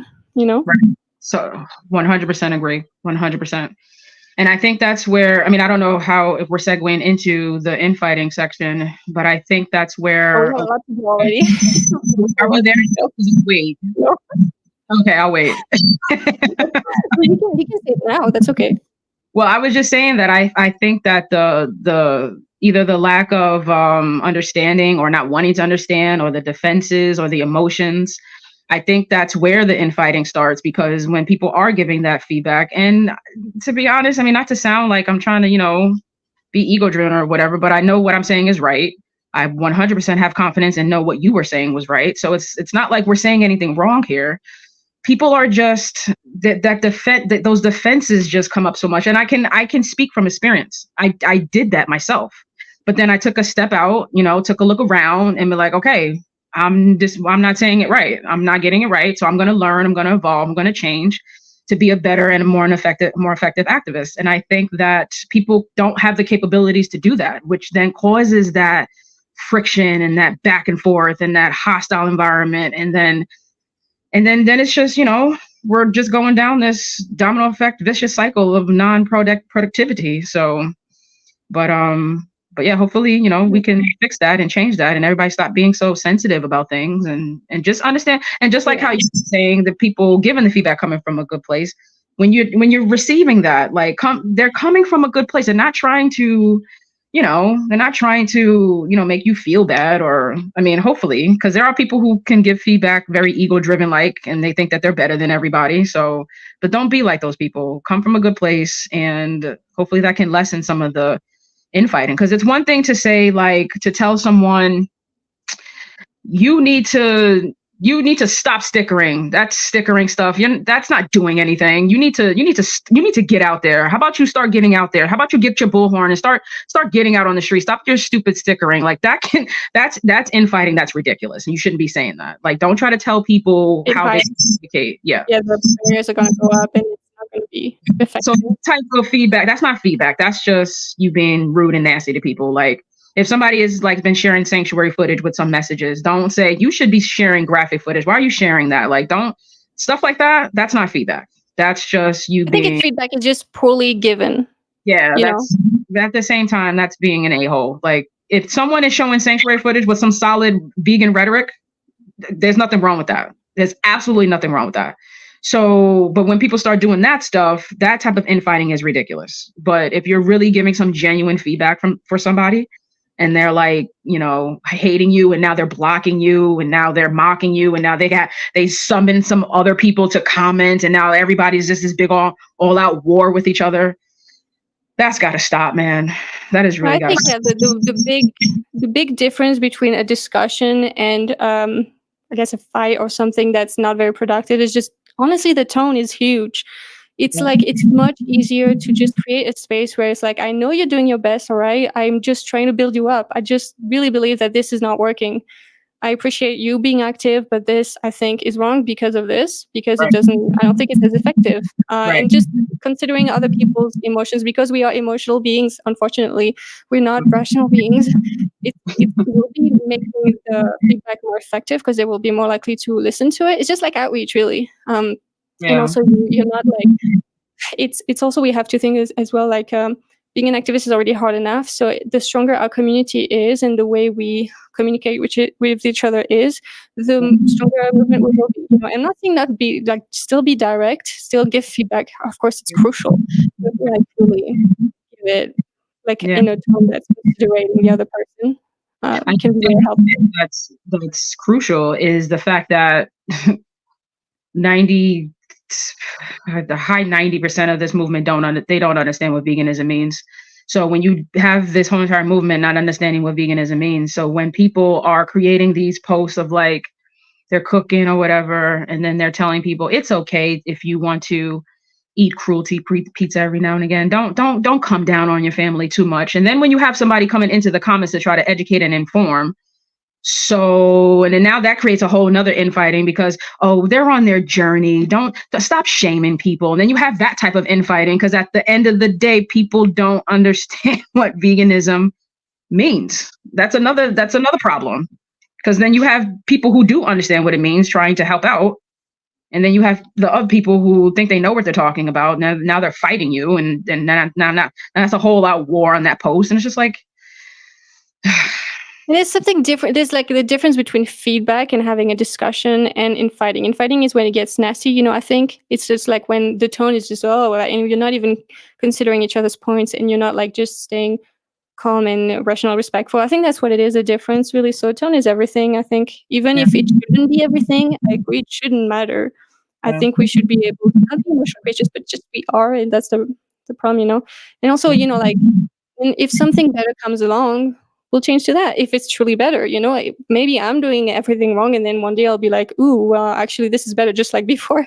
I don't think it is the case, but whoever thinks they're wrong, So, I'm open to changing as well. Just keep sending feedback in the right way as well. And if I don't agree, that's okay as well, but we have to discuss it, and we'll have to hear each other out, And it's just the people who once again, I know I keep repeating myself, but it's the people that you try to help and inform, and it's just since they don't know what veganism means, and they're literally telling you that you're wrong. With the whole Earth Day thing, I have people tell me what I was saying was wrong, and it's not wrong. It's not. And then that causes definition there, false definition. Yeah. So Anyways, let's move on a little bit because it's 1:30 hour, but like it's gonna be more than 1 hour 30. We're trying, but it's it's so much not funnier. Like, 17. hmm? It's not 17. Yeah, not 17 hours. Okay, so okay, there's a lot of actual, infighting in the movement about this right now. I've noticed it's a big trigger. It's not like okay, plant-based is probably actually if you're only plant-based, it is kind of it's an insult because it's not okay. But if you're utilitarian, it's not necessarily an insult. It's just like if you're defining veganism within like a utilitarian definition, okay, it's about reducing suffering and reducing the amount of death. That's a problem because it's not what veganism is. And so when people are, like, for example, people calling other vegans not vegan because of that, I understand. I think it's not the best way to give the feedback. I think the best feedback would be like, I don't think this is the right definition of veganism and this is problematic, etc. I think it would be received better that way. Yeah, so using I think it's important to differentiate plant-based utilitarianism, which is I have an animal-free diet, for example, or I strive to reduce suffering, basically, non-human animal suffering and death. So I'm a utilitarian instead of a vegan, and you can be a vegan and also strive to reduce your impact on other animals, but that's like a different thing. And if you're someone who only wants to reduce suffering but thinks that it's okay, for example, to have backyard eggs, you're not vegan, you're not against animal use and exploitation, you're just not, this is not veganism, and it's not like it's not really being an insult. It's just what the definition is, just not, it's not that, you know what I mean? It's not what it is. Right. Boils down to I don't know how many times I have to say it, people they're not informed. So then when you have the people of this movement who have been in this movement a long time, who have influenced a lot of people, the well-known activists, when they say these things, people are going to listen to that. And which is why everyone thinks this is about reducing suffering, which is why people support lab-grown flesh and they think that that's okay because of how it's been advocated over the years. And when you're saying the same messages over and over and over, there's a level of brainwashing that can happen right in this movement. And it has been, and I'm seeing it like way more than I've been seeing it ever. Cause now I have a very clear view of what veganism means. And it's just like, it is like a form of brainwashing in this movement, how the leaders of this movement have been speaking over the years. And which is now why we have the utilitarian movement, welfarist movement that we have now. New welfareism, meaning, new welfareism, guys, can be a term like that can be helpful to know. It's basically welfareism, but with a vegan end goal. So it's the people who are vegan themselves. Yep. They believe in the end of animal liberation and end of animal exploitation at the end goal, but they believe that welfarist measures will help us to get there, and obviously completely disagree with that. The emancipation, it gets people comfortable with, oh, it's not that bad, so I can pick up the cage-free secretions. Oh, I can read Canada Goose's sustainability and the well-being of their ducks, and that's okay. And I can just purchase this torture chamber jacket. So all of that welfare and treatment, it just prolongs the emancipation 100%. There's a word for that actually. I didn't remember. I don't actually remember the word, but I know the definition, which is from yesterday, like the book live. Basically, he was talking about how if you are this little term that basically says that if you are talking about, for example, humane flesh, it makes people automatically assume that sector can be ethical and is ethical in general. There's this weird thing subconsciously that happens, like, oh, if there's this type of human eggs, it means that this industry is not that bad. It kind of goes to all of the rest of animal exploitation. And people end up like not even care really, even in terms of welfareism, where they source them from. They just feel better, but like, the industry is actually trying. They're trying. They care. So right, and it just we need to get the mentality to change. And this whole lab-grown flesh, and I know you've talked about this ad nauseum. We don't have to speak about it at all, but it's just like it's a really like popular topic being discussed right now. People really think that this is the solution to animal enslavement. And people, I don't know if they don't know, but animals are still being used and exploited, which automatically goes against the ideologies of veganism. It doesn't even matter what happens at the end of it. They are being used and they are being exploited for this item. And if people think that they're not going to resources, right, and it still perpetuates the idea that animals are here for us as commodities and resources, which again is opposite of what vegans, of what we and what we believe in. And it, like I said, people think that they're not going to exploit and test on animals for this. Like that, and that's going to open up a whole nother situation of animal exploitation. And this does not get people to the thinking that animals are just, they're not here for us. So that's not going to free anyone from the fashion exploitation, the entertainment exploitation.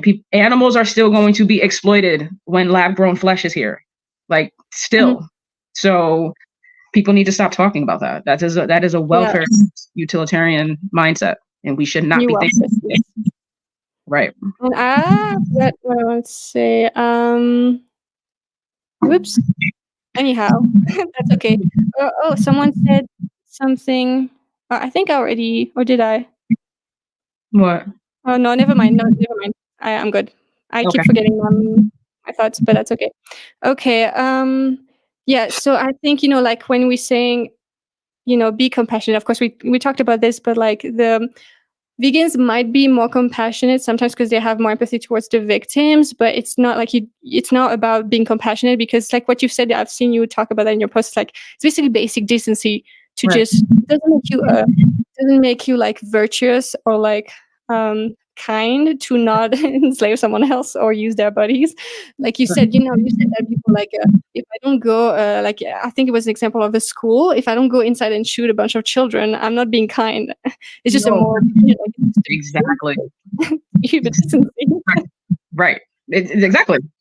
Like, and like I said earlier, they think that veganism, you become this like we are just this heavenly bubble of like rainbows and like, yeah, like these like kumbaya, like la la la la la. That's not. I mean, granted, a lot of us are against all that stuff. Like I was against racism and all this, everything way before I became vegan. So being vegan did not make me some sort of, anti all oppression person. I've always been like that. But when like veganism is very specific to a specific set of beings, and that's for non-human animals. It's like racism is not really. It's only about humans, for example, or like what is it, like sexism is only about like no, I guess not that, but like for example, if you're campaigning for the rights of Jews to not be discriminated against, it's only about these side victims or like children, and there's a reason why we have a movement for each set of victims, because they are underrepresented, for example, in other, and so they need a voice for themselves, only about them. It's the same for other animals. Right. And every week I'm trying. So yeah, we need to get the animals need their movement back. They need to get it out of the food system. They need to get it out of the clouds. They need to get it out of the human rights. The animals need their movement back into their hands, and it's all over the place for them right now, unfortunately. So one day at a time. Okay, so this one really pisses me off a lot. They give us their milk or their eggs or their wool, or it's good for them. Oh my God. Anyways, saying instead, I mean, vegans don't necessarily do that, but I think it's a euphemism that non-vegans tend to say a lot. And I think it's good when we call them out on that. It's like, they don't give us, their milk, their breast milk or anything like that. We take and we steal it from them forcefully often. So. Perfectly said. No one's giving anything to humans. Yes, we are taking it. And just the fact that, and not only that, but like before you even take it, you're looking at someone as there's someone for you to take from. Like you shouldn't be looking at them like that. Like they're not here for you. Just like your body parts, they're not here. And be like, I'm gonna take their breast milk because they're here for me. It's theirs, no. The practical mentality that this world needs to get rid of. Animals are not here for humans at all. Period. They're here with us, not for us. I love that saying. Okay, factory farms. I've heard major activists even pronounce it. It's not good at all. Let me know what you think about that, Entyce. Well, one, I don't say, I would say factory oppression if I would say it, but I don't even talk about factory oppression at all, because that just, once again, it zeroes or it hones in on one aspect of animal exploitation. So I don't even talk about that. I don't talk about factories at all. Yeah, because then they'll just go straight to humane small farms. What about those? Like, no, that's not what the point is. Right. And then once again, that opens up that doorway for the cruelty talks, the humane talks. Well, I know my local oppressor, well, they don't say oppressor, but I'm not saying farms. My local oppressor, they don't, it's not like that. So I'm going to keep, consuming. Yeah, no. So I don't even open up that gateway of factories. I just stick it to animal use and animal exploitation. Just stay on that topic. Even if I'm showing it on the screen, like when we do our cubes and stuff, most of the footage are from animal enslavement for their flesh and their secretions. There are some footages of like fur and feathers and animal testing. It's very brief.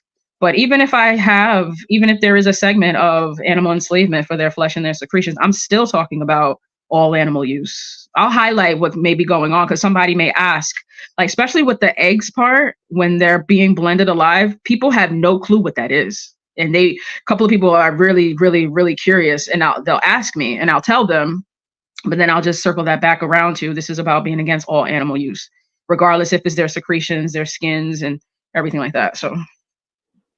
Yep. Yeah. Yep. Okay. Murder and kill instead of slaughter and harvesting them. We already said that.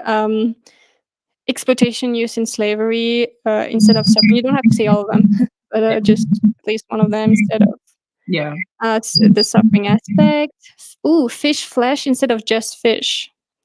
I mean, these are kind of like not super important sometimes, but I think it can be something we could think about. I speak for sea life every day. Fish flesh. I don't think I've ever used the word fish flesh. I think I just have said fish. Me neither, actually. Yeah, some of these actually came up with when I was preparing for that. I was like, oh, actually, this makes sense. might have to add that in. Yeah. Huh. Good one. Because a fish is just not only that corpse, it's an individual kind of thing. I've never done that either, but I will be writing that in there from now on. Obviously, she, he, they instead of it. That's pretty important. And it's crazy the amount of people who, I mean, but then again, I used to be that type. I used to say that. So it was just a programmed, brainwashed mentality. So we just have to unprogram ourselves. But and if someone is giving you feedback to not call animals it, I've seen people get mad about that. Don't do that. Especially if you're vegan, activist, you should not be calling animals it at all. It's harder, especially for native English speakers, because they have been born with that and they way before they thought about it. But since I'm not a native English speaker, it's way easier for me to spot it because I'm not as used to it, Yeah. And then that keeps that mentality that they're objects. So anytime I speak about, when I do my advocacy, it's always mother, father. And I even take it past she, he. I'm calling them who they are. They're mother, fathers. I may even call them grandparents, depending on what I'm talking about. Aunts, uncles, best friends. You're gonna see that family structure. You're gonna see it. Yeah. Really. Definitely, that's powerful for sure. Yeah. I should implement that. Cows and bulls, etc., instead of livestock and cattle. Oh yes, livestock. I hate those words. Disgusting. These things that you're saying here, like when we were talking about this and getting words together, and I wanted to write some. I didn't even think about this. Yes, livestock, beef. I mean, I think we mentioned beef. Obviously, yeah. Livestock.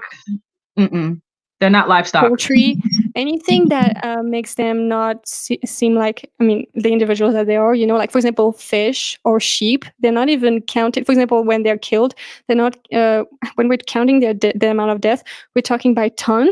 They're estimating the amount of fish, for example, killed. They completely erased their individuality. It's like, comparison, triggering comparison coming, but it's accurate, like the Jews that were literally buried in mass graves at the end of the war because there were too many of them. The individuality is stripped from them, Right. It's like by the ton, how many people were, right. killed. And if we, just all together just get on board with that language and everything. Man, I'm telling you, man, it could be just as impactful as showing someone some footage if you also keep the language tighter. Seriously. I think we need to address that a lot of people don't actually say that they think it's not good to use these. And I understand, because I used to think that as well, is that they think that we would not be relatable as vegans and vegan activists to the non-vegan anymore because we're using these other words that they're using. But we're not going to be relatable anyways to them. But it's not about being relatable. It's just reframing it as it is. And I think it's not true that it is actually a problem that we would not be as relatable because we're using different words. Yeah. I don't think it actually matters. I think it's actually a good thing. Yeah. And at the end of the day, it's language we should have been using. Like, they're not livestock. Yeah. Period. They're not livestock. Shouldn't have never. No. It should have been happening at all. And livestock is the first form of currency. Yeah, it was referring to the status of property, not their individuality. So throw it in the trash can. Okay, so someone says fishes and sheeps, even if it's not grammatically correct. I understand, but I would not do that because people would be like, "Oh, you don't even know how to use English," and then put it on the vegan. I would just say, I don't know how to fix that, but maybe you're right, but I don't know. What do you think, Entyce? I like the fish flesh and sheep flesh. Yeah. Say fish like or when I marine life, it's kind of like it can be not the best. I don't know. I mean, I did refer to plants, marine plants. Like. Yeah. Once again, like I said, I'll just stick to who they are. Like, I did a post talking about wool, and I said purchasing and they have wool desk chairs, and I was like, you're sitting on someone's entire sheep mother. That's what I said. I didn't say wool chair. I called them sheep mother chair.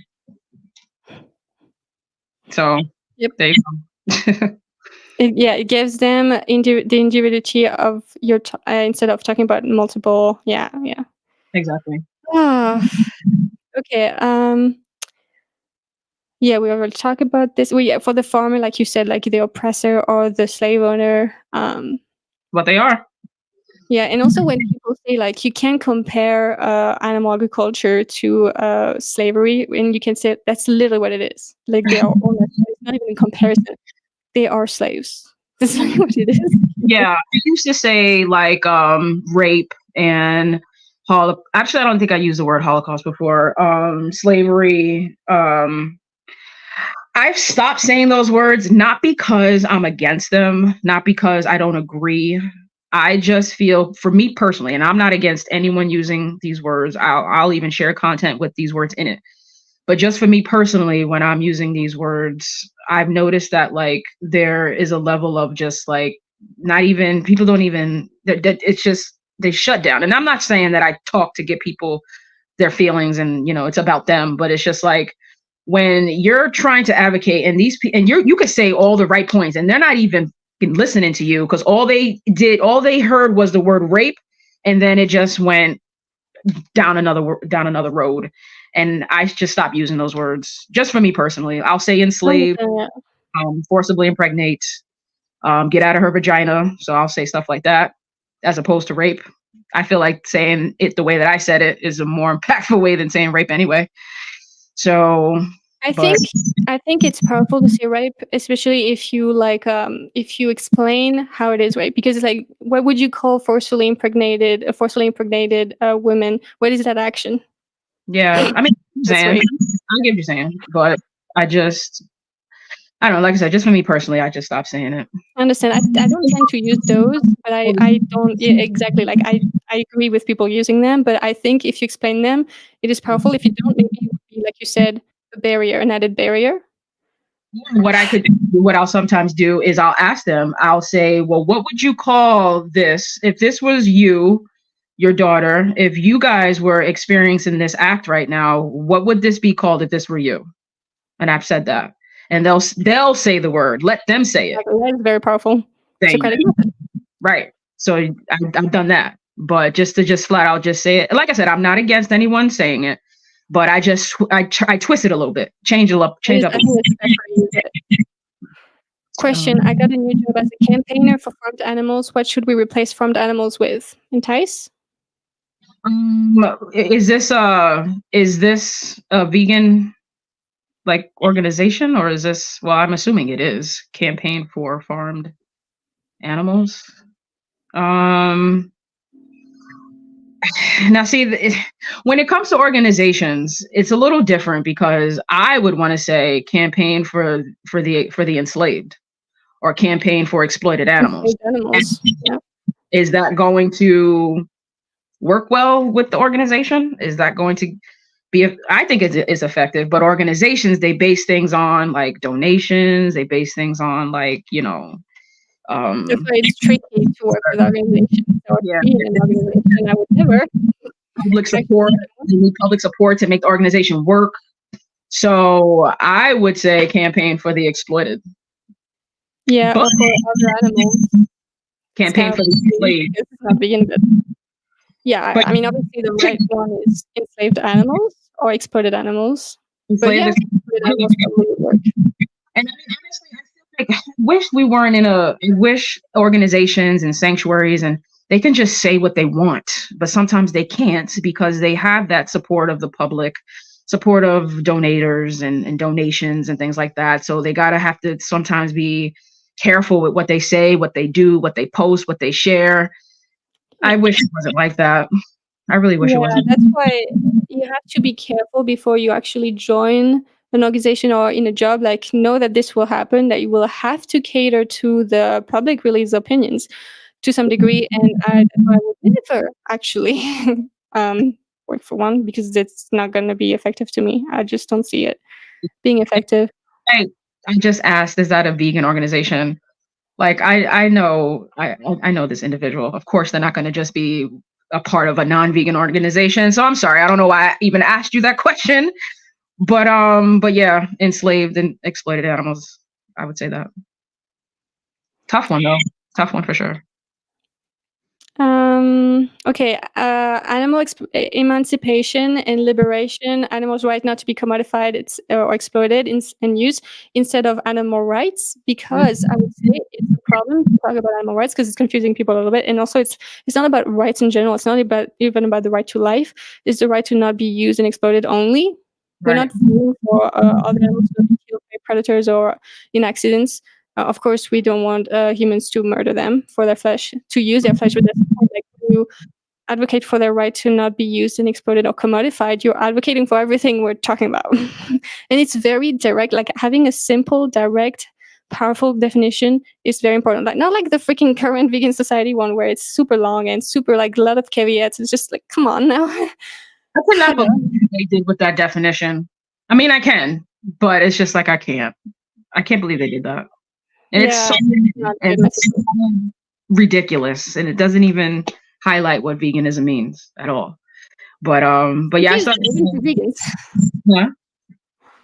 It's confusing even to vegans because it's so long and there's so many twists and turns, and it's just complicated. And it's just like, and people, and that's the source. That's where people go for. Just really bad. How can you?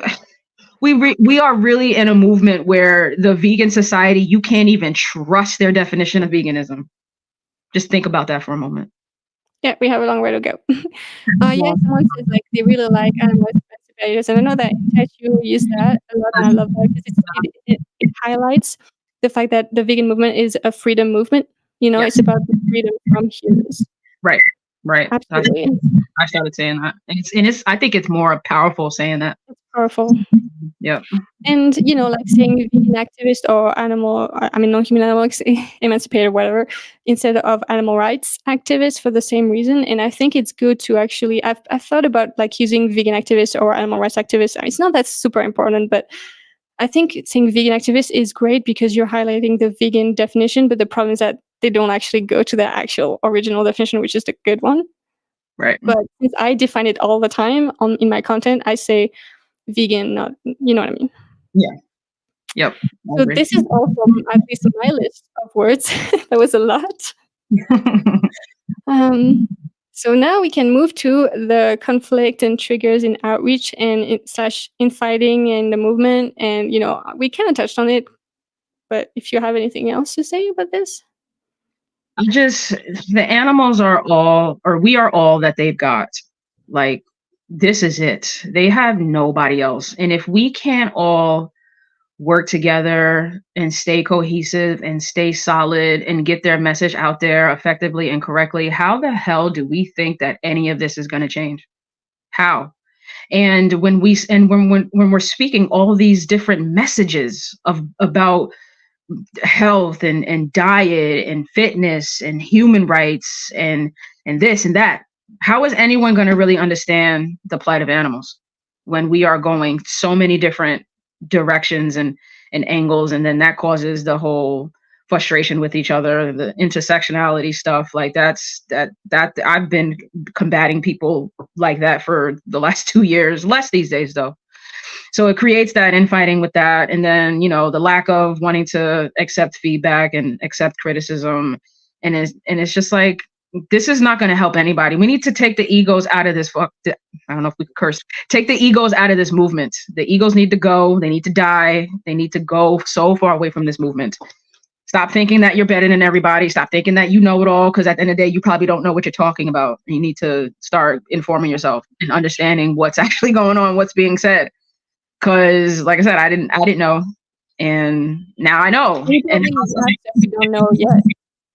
We just demonstrated with the words, like, still thinking, and we always will have to keep educating ourselves. Hence the book club, guys.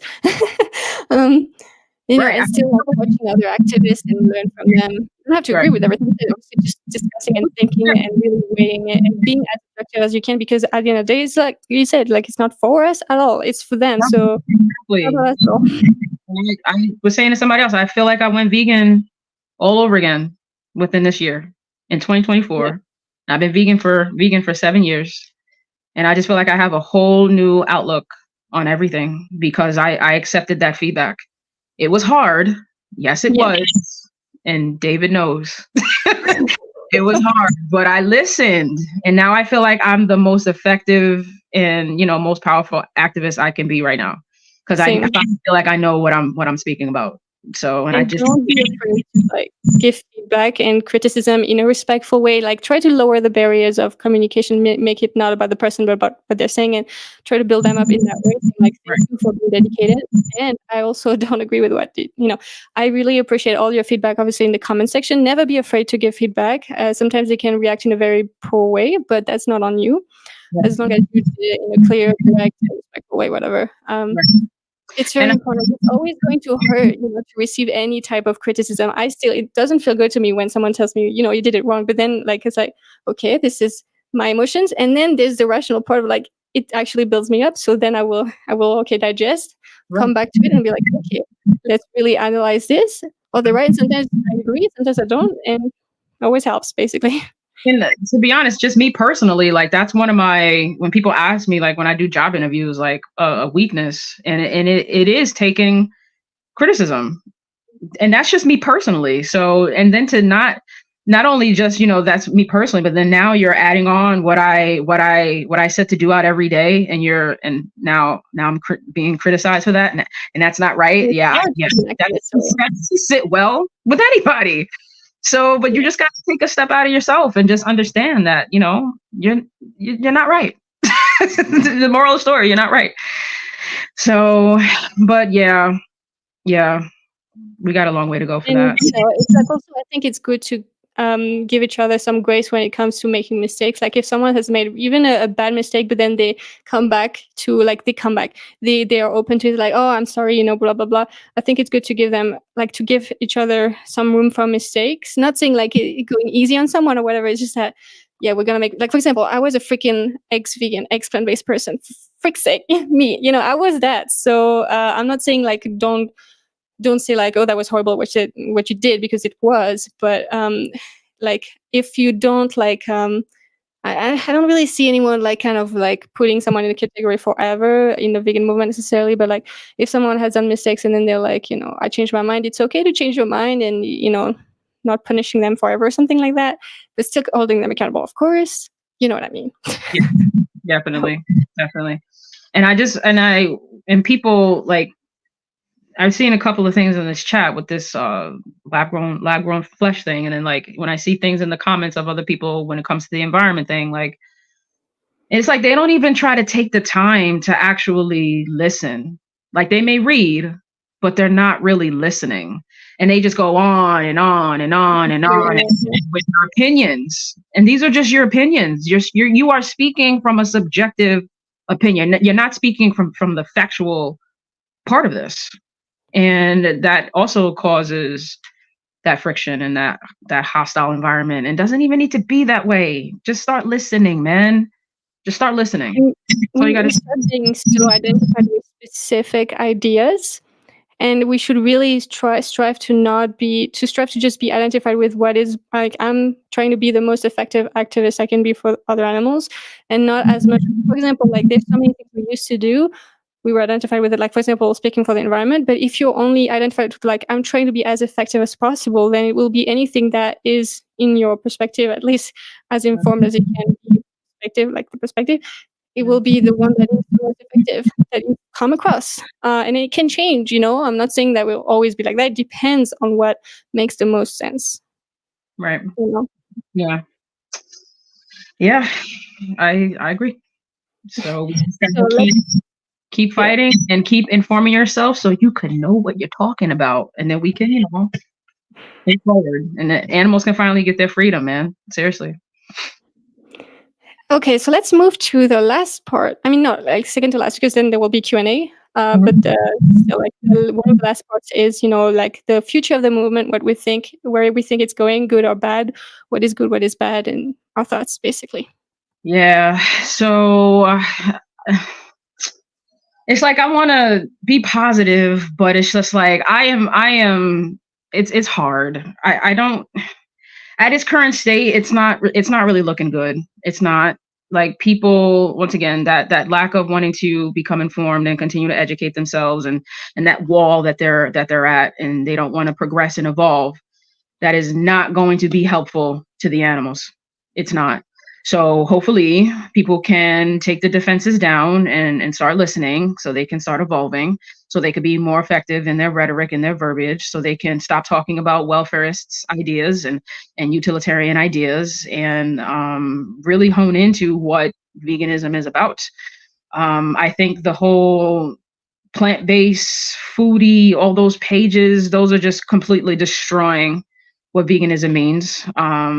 People are, making money off the movement, and not to say like there's nothing wrong with making money, but if you're just, it's just about you, yourself, and your plates and your dinner plates and your fitness and your abs, people gravitate to that. And I used to be, and I am someone who like struggles with body and all that, so I get the wanting to gravitate to that. But you got to understand, this is not about our bodies. This is not about our stomachs. This is not about our health plans. Like, this is a very serious movement, and it's not being taken seriously because of how it's being perpetuated, how it's being advocated, and how it's being posted about and spoken about. And people are just plastering vegan all over the place, not even knowing what they're talking about. And it's ruining. Yeah, at the very least, if you're going to be focusing on like the diet or the fitness part, please just put plant-based, Vegan. As long as you don't have vegan nowhere written in there, there's nothing wrong with that. There's nothing wrong with that. It's only about the animal emancipation.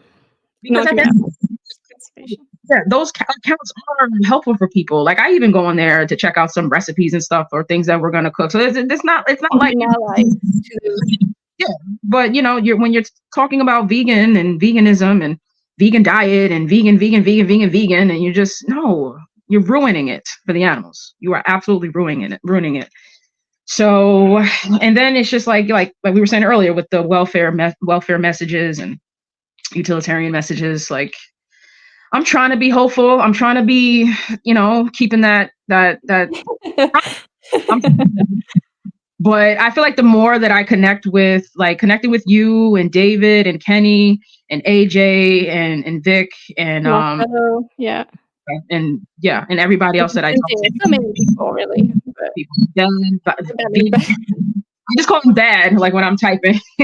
But it's just like that gives me that uplift, because then I'm thinking that like we can be the forces that the animals need to really change this. And talking to you guys, that gives me the uplift more than anything else, more than anything one.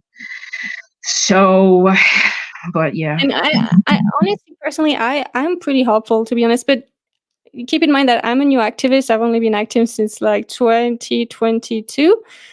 So I'm new, but still, I feel like even since I've been in the activism circles, like I've seen like more small outreaches, and to me, that's like a beacon of hope. And also smaller channels, like smaller activists, like newer activists, are more likely to be open-minded to new ideas and to feedback, I think. So that's hope. And also, I've just been seeing a change of the rhetoric a little bit in terms of like much more use of the word use and exploitation, and even people talking about animals, non-human animal slavery, things like this. And I think that that makes me very hopeful. I did not expect it to start changing like this. I And noticed that. I have. And I don't want to like, no, there are parts of me where I say, oh wow, our unit that we've created, it's inspiring people. I think like that. I don't think I should. That maybe does a little ego driven, but I really there's a think lot of people that are starting to change, and I think we're part of these people anyways, but it doesn't really matter anyways. Like, it's great that it's just changing, and people are listening to other people's feedback, and that gives me hope. Honestly, I'm hopeful right now. It might change tomorrow, but and just think that the willingness to learn, for example, like the vegan book club, there's been a lot of use, for example, on that, and that makes me happy because it's like, oh, you really, yeah, I can tell like you're very dedicated to being as effective as you can. Because I know some activists are dedicated to the quantity, but they're not looking too much at the quality of their messaging, and I think that's a big problem. Yeah. So you gotta be Yeah. both, I guess. Yeah, we just got to keep inspiring each other and just keep doing what we're doing. And I saw Kenny, he was writing the distinction between plant-based and veganism. That is huge, and that has to, I don't know how we do that. I mean, I guess what we're doing it just automatically, but that is a huge problem with this movement. Yeah. Being able to differentiate, or people not being able to differentiate between animal-free, plant-based, and veganism because of these To be fair, it has been advocated like that. It's also because of activists. It's activists' fault, but we can change, and we should, and we will, hopefully. Yes, just keep doing what you're doing, man, and keep being willing to, start being willing to open up and taking that. I feel like we keep repeating that ourselves, Yeah, but that's a big theme for today, I guess. Feedback. You have to be willing to take that feedback, man, because we don't always get it right. Whether it's like a sanctuary we love, I just was posting about this last week. Whether it's a sanctuary we love, or organization that we love, a blue checkmark account we've been following, leaders of this movement, people who've been in this movement for decades, our friends, we don't always get it right. And we have to be willing to give and receive that feedback. And that is crucial. And people need to like understand, just because you've been doing this for X amount of years, and if there may be someone who's new, or maybe someone who maybe are in the movement at the same time as you, regardless of who's saying it, don't think just because you've been doing this for decades that you're not, like, no one can say anything to you. Yeah. No one can say anything to you. I'm starting to see some of the things people are writing in their posts. Like, they think that they're just, they're untouchable. Like, Talked about that, yes. don't do that. Don't do that. It's not disrespectful to discuss the efficiency of your message. It's the opposite, actually. You want to build each other up. It's very Right. problematic to say that it's disrespectful to the OGs to, like, Exactly. to discuss things. I think it's really bad. Anyway, so we're gonna move into the Q&A time, guys. So if you have questions we haven't seen in the chat, or statements that you like for us to put on the screen, and knowledge and everything, this is the time now. So type away. To the last part of the live. Type away. So questions or statements for us, or comments, or even feedback, or whatever it is, directed towards specifically. Yes. Because I'm always open to learn. I've learned some things just from talking to you today, but I'm gonna take home and move forward. So any questions or comments for us, or any feedback of any sort, please feel free. And after that, we will wrap up the live. It's been more than 2 hours. I knew wasn't gonna be possible, especially with the amount of words we were, the terminology. Like, think we covered a lot. So, and I don't think it's just, 2 hours of just nonsense. I think it's 2 hours of great stuff. Yeah, and hopefully we can make shorts out of it too. That could be impactful, I think. Okay, Yeah. give me some 1-day outreach advice for tomorrow, Lucy and Entyce. Got Entyce, go his ahead. tomorrow. First time out there, bro. That's what's up. Looking forward to So, seeing. Oh, is he yeah, asking for? Give me yeah. some 1-day outreach. Oh, does he read much? So, I'm just silent. What? So I would say, Oh, well, yeah, okay. well, for starters, I was gonna say know what you're talking about, but you do. So you've already got the most important part out the way. You know what to say. You know what to say. You know how to speak. You know what the animals need you, how they need you to speak for them. You know what you're talking about. So you already have everything that you need. You have the Yes. you have the mentality, you have the heart, you have the drive, you have the motivation. You've already got everything that you need. You just have to just put that out there to the world. Now, I don't know. I think you were saying you were going with We the Free. So I don't know, like you probably just can't go in there and just, run the show. So you just I would take a step out first. I wouldn't, try to dictate or determine or what you're going to do. Try to see, because you don't want to go in there and they think that you know it all. So just kind of like let them guide you to see, let them tell you where they want you. And if you see that, you're not doing any outreach, and maybe suggest to them like, hey, would I be able to do outreach? Like, so I don't know what he's doing or what you're doing, Kenny. So just, don't go in there, thinking like guns blazing. Like, actually, that's probably not really good to say, but let them kind of guide you to where you want to go and what you need to do, and then take it from there. Yeah, I think something that could be helpful as well is like, it's okay if you make mistakes, obviously, but I think everything we're gonna say, you already know, you've already heard it, I feel like, but I think honestly you're way over prepared. You're Yeah. like ready for a while probably, but know that if you make mistakes, it's just part of it. I mean, I still have conversations. I don't even publish them. Like, oh my god, I did a bad job, but that's okay. You learn from it. Yeah. Oh yeah. And that's another thing. Like for your first outreach, don't hang yourself up if it's like you feel that you didn't say this or say that. Don't go home thinking about it too much. But you're still going to do Think that. about it, but it's okay. So, but don't think about it too much. Don't let that take over you, because then you'll start thinking about it, and then it'll start affecting you, and then you'll start to, just playing it over and over and over in your head, and then you'll just get all mentally just let it go. You are doing more than what a lot of people are doing, and it's better than doing nothing. So you're already out there speaking for the animals. When you go home, that's it. It's over. It's done. Don't think about it. Seriously. Or I would even say like write down, maybe honestly, like write down if it helps what you think you could do differently next time, and then you gotta like okay. Yeah. Because I've had, like, for example, last week or I think it was last week. I did so bad. I hadn't done outreach like in a month because I was doing a lot of other things, and I lost my attachment, and it was so bad. I was like, oh my god, I felt so embarrassed and ashamed of it.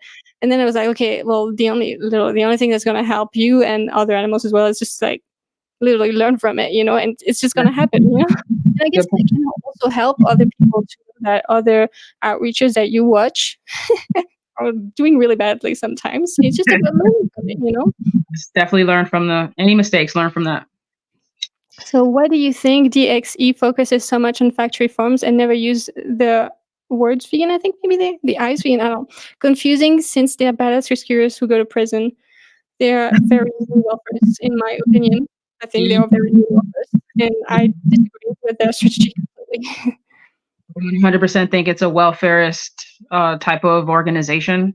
New welfares, yeah. Because the end goal is veganism, but yes. Yeah. And to be honest, like I did one of the right to rescues, and I was actually going to get kind of heavy into this.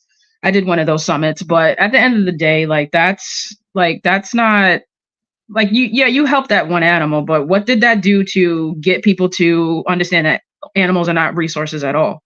Like, what did that do for that? You know what I'm saying? it's So very much like, I mean, I understand they're trying to make it like that.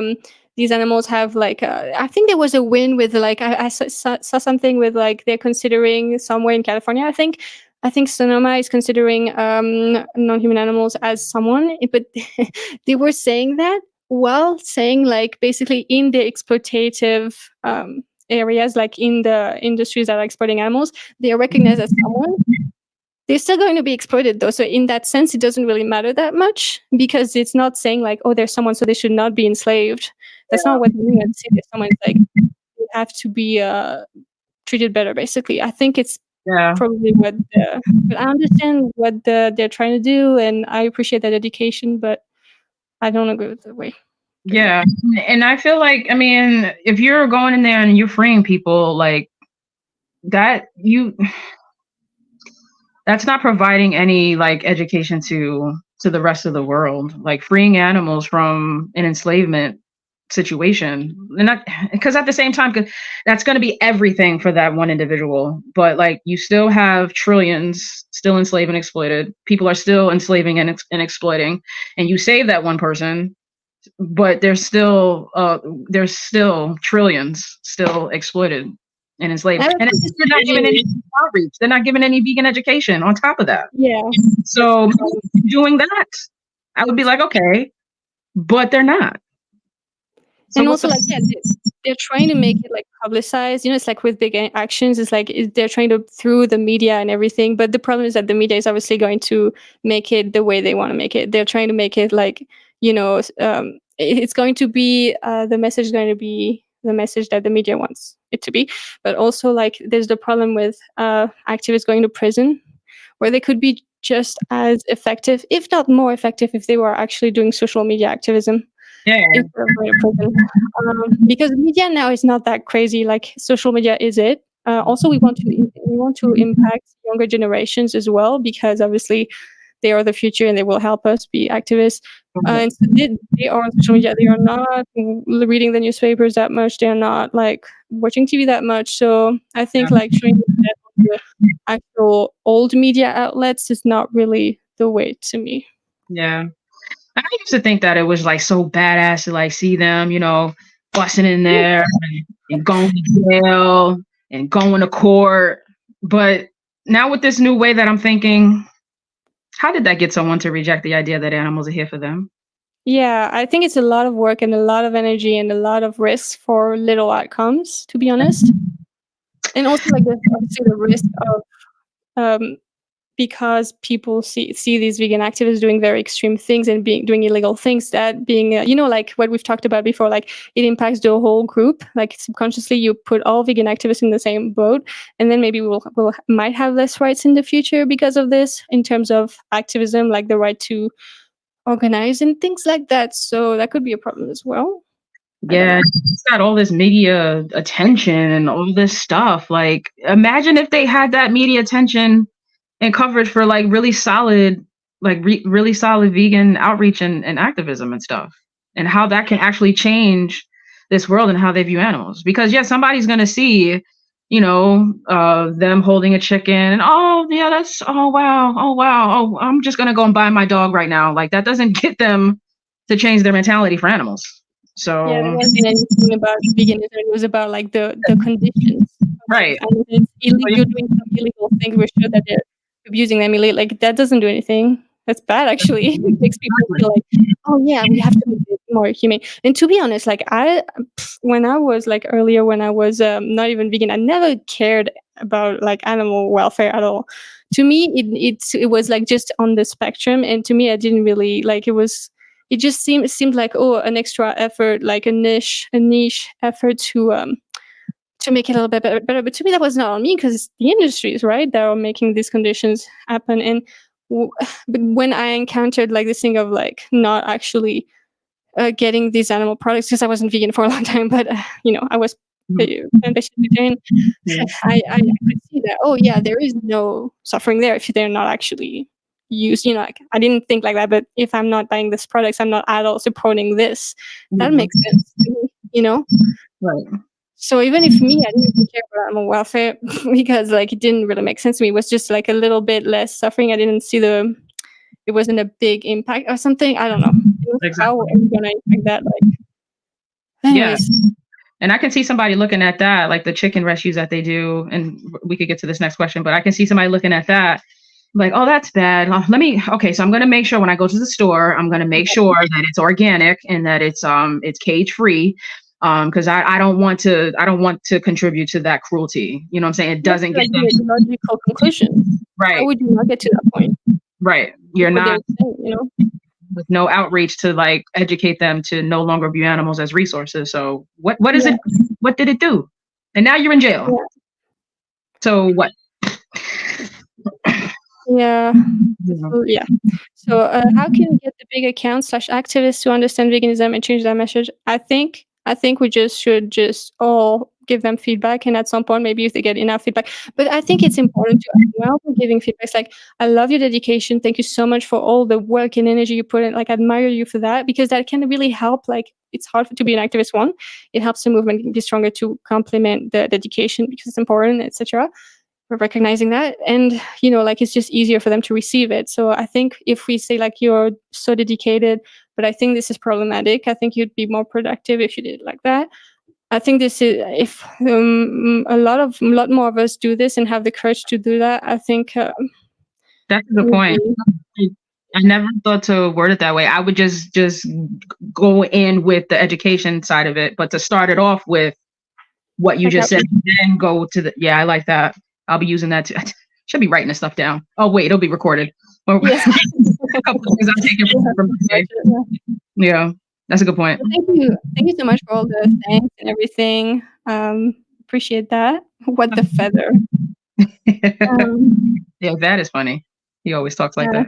Yeah. Oh, by the way, did you see like there's these new accounts that are talking about the difference between utilitarianism and veganism and making memes? It's interesting. I think this is gonna might be a little put in a way that's a little hard to receive for people who are there, mocking or something. But which accounts? so funny. What?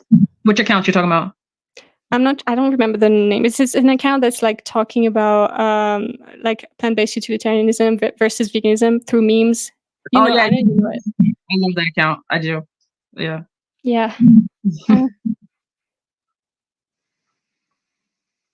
Okay, other questions? Oh, I see Brian is in there. Oh wait, I don't know if he likes his name being said. No justice lasts forever. I'll be doing a cube with him next week. His first name is Nilf. What do you think of lingerie activism? I think I understand. Okay, I understand. Okay, definitely, obviously, personally, I will never do that because I'm not comfortable with that. But I understand it because it's like, taking something to get attention. But I think it honestly trivializes the message because it makes it like it's. And I've actually heard like this. The psychologist, I think Claire Mann is her name. I'm not exactly sure, but she's like the vegan psychologist who's coined the term dystopia. And she said that it can be, she also understands because it's so urgent, we need to make the most attention to this subject. So it's very understandable and commendable. In some sense, it takes a lot of bravery to do that. But she's concerned as a psychologist with linking sex with animal exploitation and all the horrors that come with that. And she says that we underestimate the amount of people who have these associations and the bestiality that is actually existent. I mean, like, just look at a freaking, a cow enslaver, let's say the cow slave owner, meaning dairy farmer. They literally do that on a regular basis, like literally raping the cat. This looks like bestiality. I mean, it is bestiality that's what it is in some sense. Yeah, so it could be problematic to link the two. And as a psychologist, like, it's interesting to hear a psychologist say that, but it's also like just trivializing it a little bit in some sense, because you're like bringing sex into, like, would a human rights activist ever do that? Like, yes, they would. There's maybe they would. People who say veganism is linked to sex. That's what Peter's talking about. Yeah. Yeah. Anyways, that's my thoughts. What do you think? But no, I don't agree with that. I don't think linking that with activism is effective. Just no. That's all I've got. Yeah. No. And I don't think who's really taking you serious when you're out there like that. Yeah, I know. It's like, what is this? No. Oh yeah, good point. And also let them know that you used to think the way they did, but you've learned new stuff and have a different view on what veganism is. So like let them know, I really get it. Like I used to do it as well. I totally understand. But blah, blah. Would you do Yeah, your I started doing it because I literally have experience with that, literally. So, and I'm hoping that that's getting to them in some way. So Yep. And so, and this also should apply for small growing accounts, especially them. I mean, especially everybody should be receiving feedback, but they are probably the ones that are most likely to be open minded about this, unfortunately. yeah, Yeah, I think it trivializes it and comes off as we're resorting to sex because we don't believe in our message enough. right. And that's It can come off like that. it. Just shouldn't. None of that has no.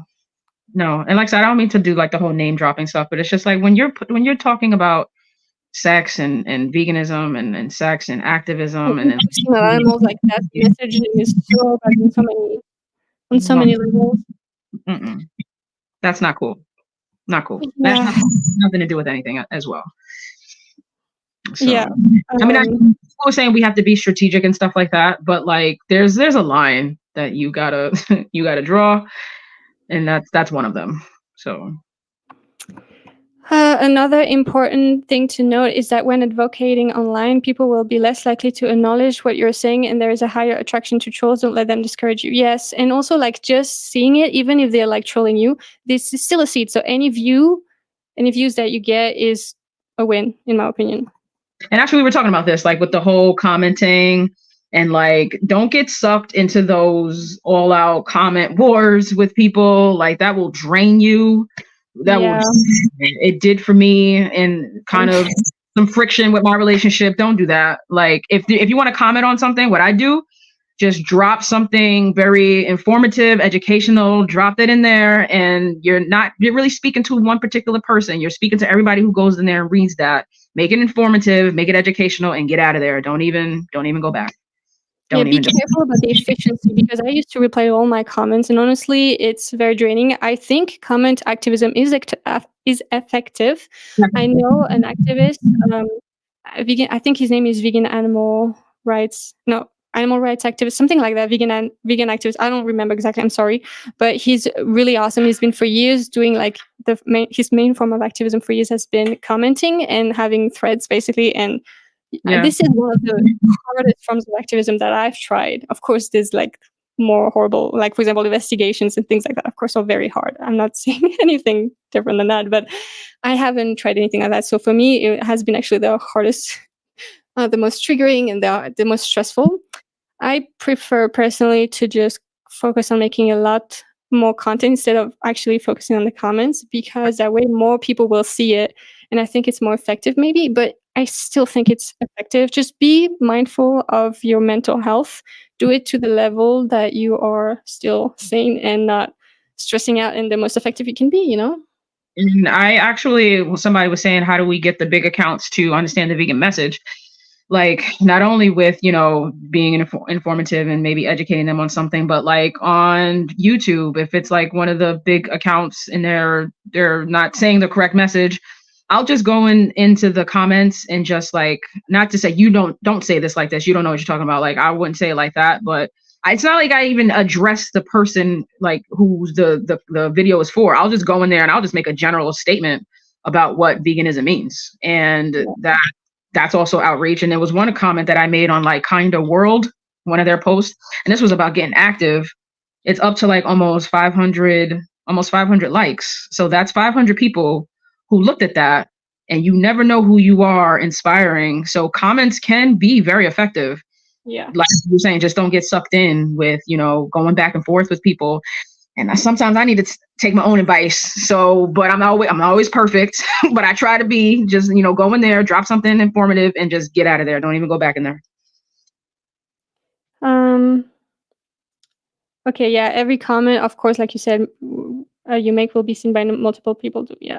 Oh, you love commenting or writing comments. That's amazing. It's a great form of activism, honestly. It just be mindful of your mental health. Yeah. And of course, your messaging. Oh, this is interesting. Know what you're talking about. I love your little reminders thing. I used to think any press is good press, but definitely changed my opinion about that. Me too. I Me too. agree. 100% agree. All right, I guess we're gonna end it there, guys, because that's been 2 hours and a half. We tried. It was very good. It was. I think it was a very. I think this is probably one of my favorite, the top lives that I've done, because we just so much that we've covered. Like, I think it's great. I think it was great. Yeah, I had a lot of fun, and I actually learned a bunch of stuff. I think I just hope like that this was not long enough. Vegan Animal Defender, like we have to be productive as well. We have to actually do activism as well, not just talk about it. I guess this is a form of activism. Like, for example, another form of activism is to try to make the vegan movement better. Like, for example, David Arenas' form of activism is to like just bring more to the attention, like the things that would make the vegan movement better. And that's a very great form of activism. Just whatever is your thing, just contribute something. Yeah, so thank you so much for being here, guys. Please like, comment, go follow Entyce on Instagram and on YouTube. I think on TikTok as well, right? Where are you? I'm on TikTok, Facebook, Instagram, YouTube, SoundCloud. I need to get on Spotify. I need to get this music tighter. And she's all her links. I mean, most of her links I have to add, like the Spotify, I didn't know that, but I will add like all the links anyways later. But a bunch of her links are in the description below. The website Candid Hominid is in the description below as well. Look out for the podcast about this. Of course, share her content and etc. So like, comment, subscribe, and share, please, if you think this is a good live. And yeah, thank you so much for being here, guys. Yes, thank you so much for having me, Lucy. I really appreciate everything that you do. Like from the very first moment that I started following you, I knew you were going to be someone that was going to be a true impact to this movement, and you are. And thank you so much for being who you are and everything that you do. Much appreciated. Yeah, you're amazing. I love your content as well. I think you're a great activist. And again, we agree basically on everything. So, but like, yeah, I really appreciate all your efforts and amazing activism you do. Really, really strong advocate. Awesome. Yeah. So yeah, great to know you all, you guys. Thanks for everybody joining in. And yeah, if you're not active yet, get active. Know what you're talking about before you do. And if you're not vegan, animals are being exploited because of you. So reject the idea that they're resources and commodities and just go vegan. Okay, not vegan. 1, 2, 3. It's very simple. All right, guys. Have a good day. Good night. See you next time. Bye.